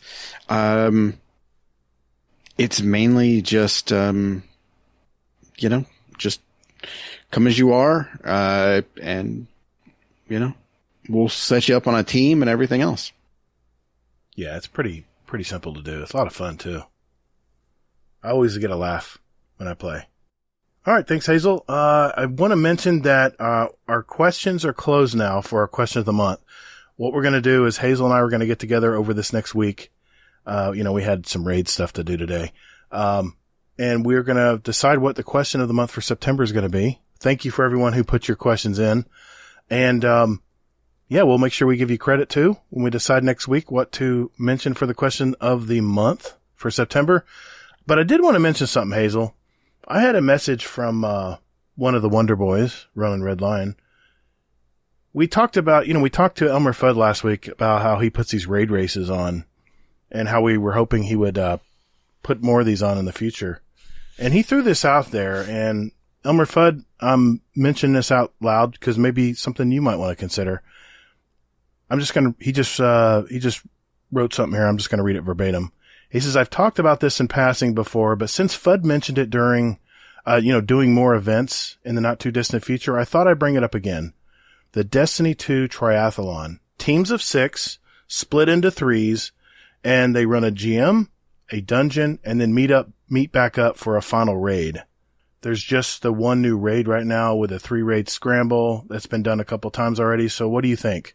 And I'll propose this to Elmer Fudd. What do you think, Fudd? What do you think, community? Give us some feedback in the show feedback channel in our Discord. Let us know if this is something you might consider doing. Maybe for our next raid contest or our next PvE contest. So I told him I mentioned it on the shows. I want to mention it tonight. See what you guys thought. All right. Before we go, we have a brand new patron tonight, Hazel. Aw. Guess who joined the Patreon this month? You like us. You really like us. Shout out to Hades. Hades finally found the Patreon. He's one of our tip jar patrons this month. So just want to say thank you, Hades. Thanks for joining up, buddy. Thank you, Hades. Yeah. Hopefully you can, you probably should save that money and call us from the road instead of a closet or. Oh, shaming his phone skills. Wow. Thanks, buddy. We appreciate you. We do. Thank you so much. All right. Just a quick shout out to our Dungeon Champion patrons. These are, Scoot, Oh Hey Redneck, Technical, Toll the Bell, Mullet, Raffy, Nitro TJ, Darth Noodle, Nico, aka Jersey, Smiter, and Valorfall. And of course our OG Raid Boss patrons from day one. That would be Mr. Jealous and Mr. Frostbite. Thank you, gentlemen. We also have, 3 other of our max level patrons, and that would be TNT Tim. Fuck. I give up, dude. TLT Tim. Let's call him Bert. Bert. Thank you, Bert. We have Lucky Shifts and Mr. Average Destiny 2 player. Thank you, gentlemen, as well for giving back to our community. Just a quick thank you to all our Patreon members out there. You know who you are. Giving back to our show and community has been great. And Hazel, again, and I both thank you for that. Because of our patrons, you can enjoy our podcast commercial free. So please thank those gold badge members in our Discord if you get the chance. They single-handedly give us the option, to not have to look for sponsors to fund our hobby and provide our merch, gift card giveaways. It allows us to use the premium tools we use that saves us time and creating better quality podcasts for you guys out there. And hopefully you're noticing that in your earbuds. So if you're enjoying, what you heard tonight from Hazel and I, and you want to give back to our Guardian Downcast community, you can visit patreon.com/support Guardian Downcast. The link will be here in our show podcast description down below. It's also in our Discord if you want to see the link. Just remember when you do join our Patreon, remember to mention your Discord gamer tag or your gamer tag in general so we can give you a shout out on the show. Thank you very much. Hazel, I think that's it, man. I can't think of anything else we need to talk about. Another episode in our collection for our listeners out there. We have 213 other episodes with interviews from gamers all over our community. So take a look at those, especially if you're just finding out about us. And if you like what you hear, for over 4 years now, Hazel, we have grown organically by just you guys telling a friend about us. So if you know someone who's playing Destiny right now and, you might want to have them check out our podcast and, see how many times my spinful of theories are wrong. Tell a friend. Just hit that share link in whatever podcast app you're using out there, or you can just go to guardiandowncast.com. All right, Hazel. Another episode, in the collection, dude. Where can people find you out there on the interweb, sir? Quick and easy. Hazel NT in all the places. Are you going to stream? Motherfucker. Yes, I will be streaming at some point. Wait a minute. You got to get the motherfucker please in for Scarlet. I haven't had to tonight. Oh, so okay. So yeah, I mean, there's still time. We still have, an episode or a little bit left in the episode, but yeah. So sorry, Scarlett. All right, fair enough. You have to pressure Gator into, doing a spin foil theory or something. No, I'm taking a break. I'm on holiday from spin foil theories. So where's that place they can go and find you to stream? Yeah, that's on Twitch. It is the Hazel NT. Even if he doesn't stream, y'all visit that site and follow him. And oh shit. Yes, blow him away. Come on. All right. You can find me on Steam, PS5, as Todd the Gator. That's 2Ds, Gatr. Oh yeah. I got a YouTube channel where I create videos to help new players try to figure out all these little things in this game we all love. There's gameplays, opinion. I even do some live streaming, which I did today for the Crota Day 1 raid. It was a lot of fun. And, I stream on occasion, some Iron Banner probably next week. So check that out. Holy crap. Elmer Fudd's playing Destiny 2. Wow. Just got that notification. I have a podcast also called the Destiny Help Desk. It does the same thing, but in an audio format. So if you're trying to learn some different things about this game and you don't have time to watch stuff on YouTube, there's a podcast for that. It's Destiny Help Desk. DestinyHelpDeskPodcast.com. Got some episodes coming out I think you guys are going to like, so just stay tuned. Also keep in mind that this episode that you're listening to tonight will post to my YouTube channel as well. If you want to listen to it on YouTube. Yeah, I post clips in our podcast in our YouTube shorts as well. You can catch some of the snippets of our show. All right, here's the thing, Hazel.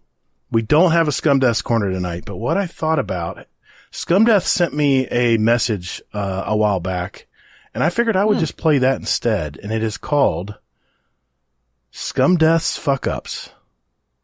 I haven't listened to this, so let's find out together, shall we? Hello, and welcome to a new section of the Guardian Downcast podcast. It's called Scumdeath's Fuck Ups.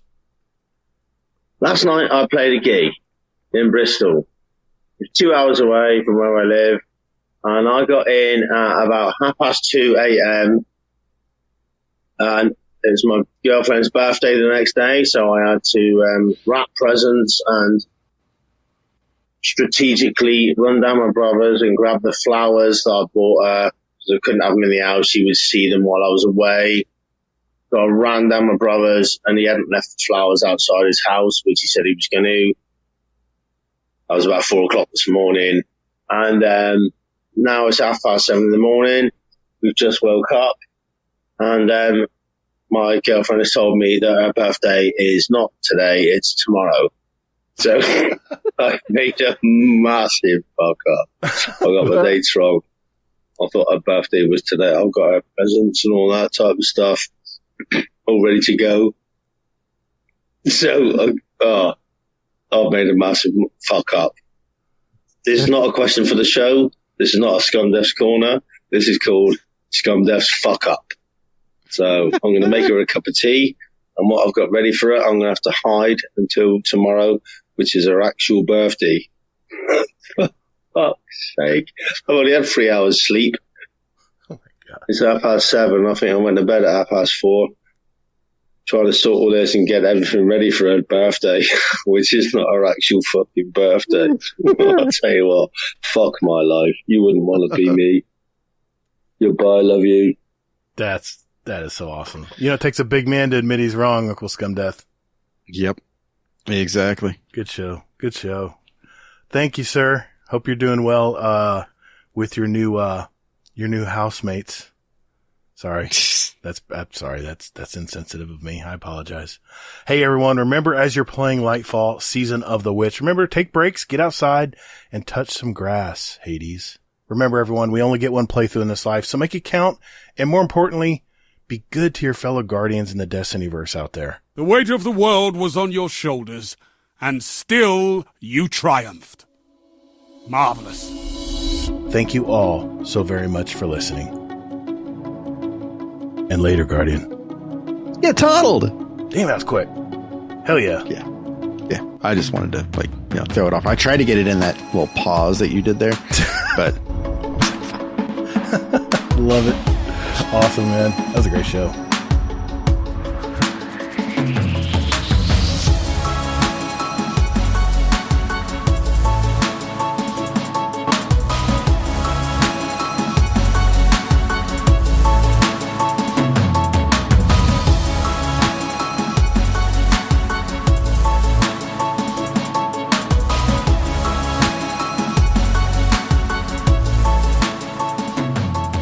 I was out tonight getting, I got some dinner with Mrs. Gator before we recorded the show tonight.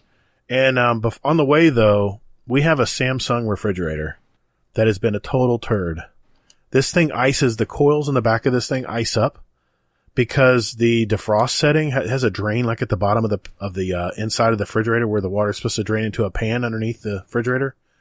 Mm-hmm. It gets ices over. It's a design flaw. It ices over. So what happens is it gets clogged up with ice, and then the water backs up, and then the whole coil ices over, and then the cooling just goes to shit. So we were like, that's it. We're done. No more Samsung refrigerators. We're done. We're not buying any more Samsungs. They're garbage. I can't believe they didn't try to fix this problem. Mm-hmm. Anyway, so we're on our way to Lowe's after dinner tonight because we're going to pick out a new refrigerator. Now, granted, this refrigerator we've had for almost 10 years now. It probably could have gone a little bit longer, but we're just fed up, man. We got water. We got puddles of water on the ground. I was over it. I already defrosted it one time. I went to YouTube. I figured out, what the problem was and how to fix it. You literally, what you have to do is empty the fridge, somewhere put your other stuff without it going bad, and you have to let it sit overnight and defrost. When's the last time I've had a fucking defrost refrigerator? The 1950s? Seriously? So I let it defrost, and then you have to get every bit, when you gotta, of course, unplug it. Before you get every bit, before you can fully defrost it, you have to get a damn hairdryer, and you gotta blow on all the coils and make sure they are fucking dried to the bone, not a drop on them. Otherwise, the process repeats itself again. Dude, let's just say I've been through the gambit with this damn refrigerator, and I've had enough. So, we're going to look at the refrigerator. Yeah, well, no, don't bother Carl. He's over there. He's got his legs up. He's looking at this and monitors. He's checking out Gambit. Everything's running fine, Carl. Nothing to see here. I'll make sure I don't join in and throw him out of his chair. Don't mess it up. But we went to Lowe's tonight to look for refrigerators, and I figured, after 10 years, they've probably made refrigerators badass now, right? Sure. What a fucking letdown, man. We go there, and we looked at Whirlpools. We looked at Samsungs, of course. There were tons of those. We looked at Frigidairs. We looked at LGs. I think there was a Bosch unit there, I think, too. But anyway, we looked we went up and down all the aisles and looked at all the refrigerators to try to figure out what was going to replace our Samsung. And you know what we came to the conclusion of? Samsung? Another fucking Samsung.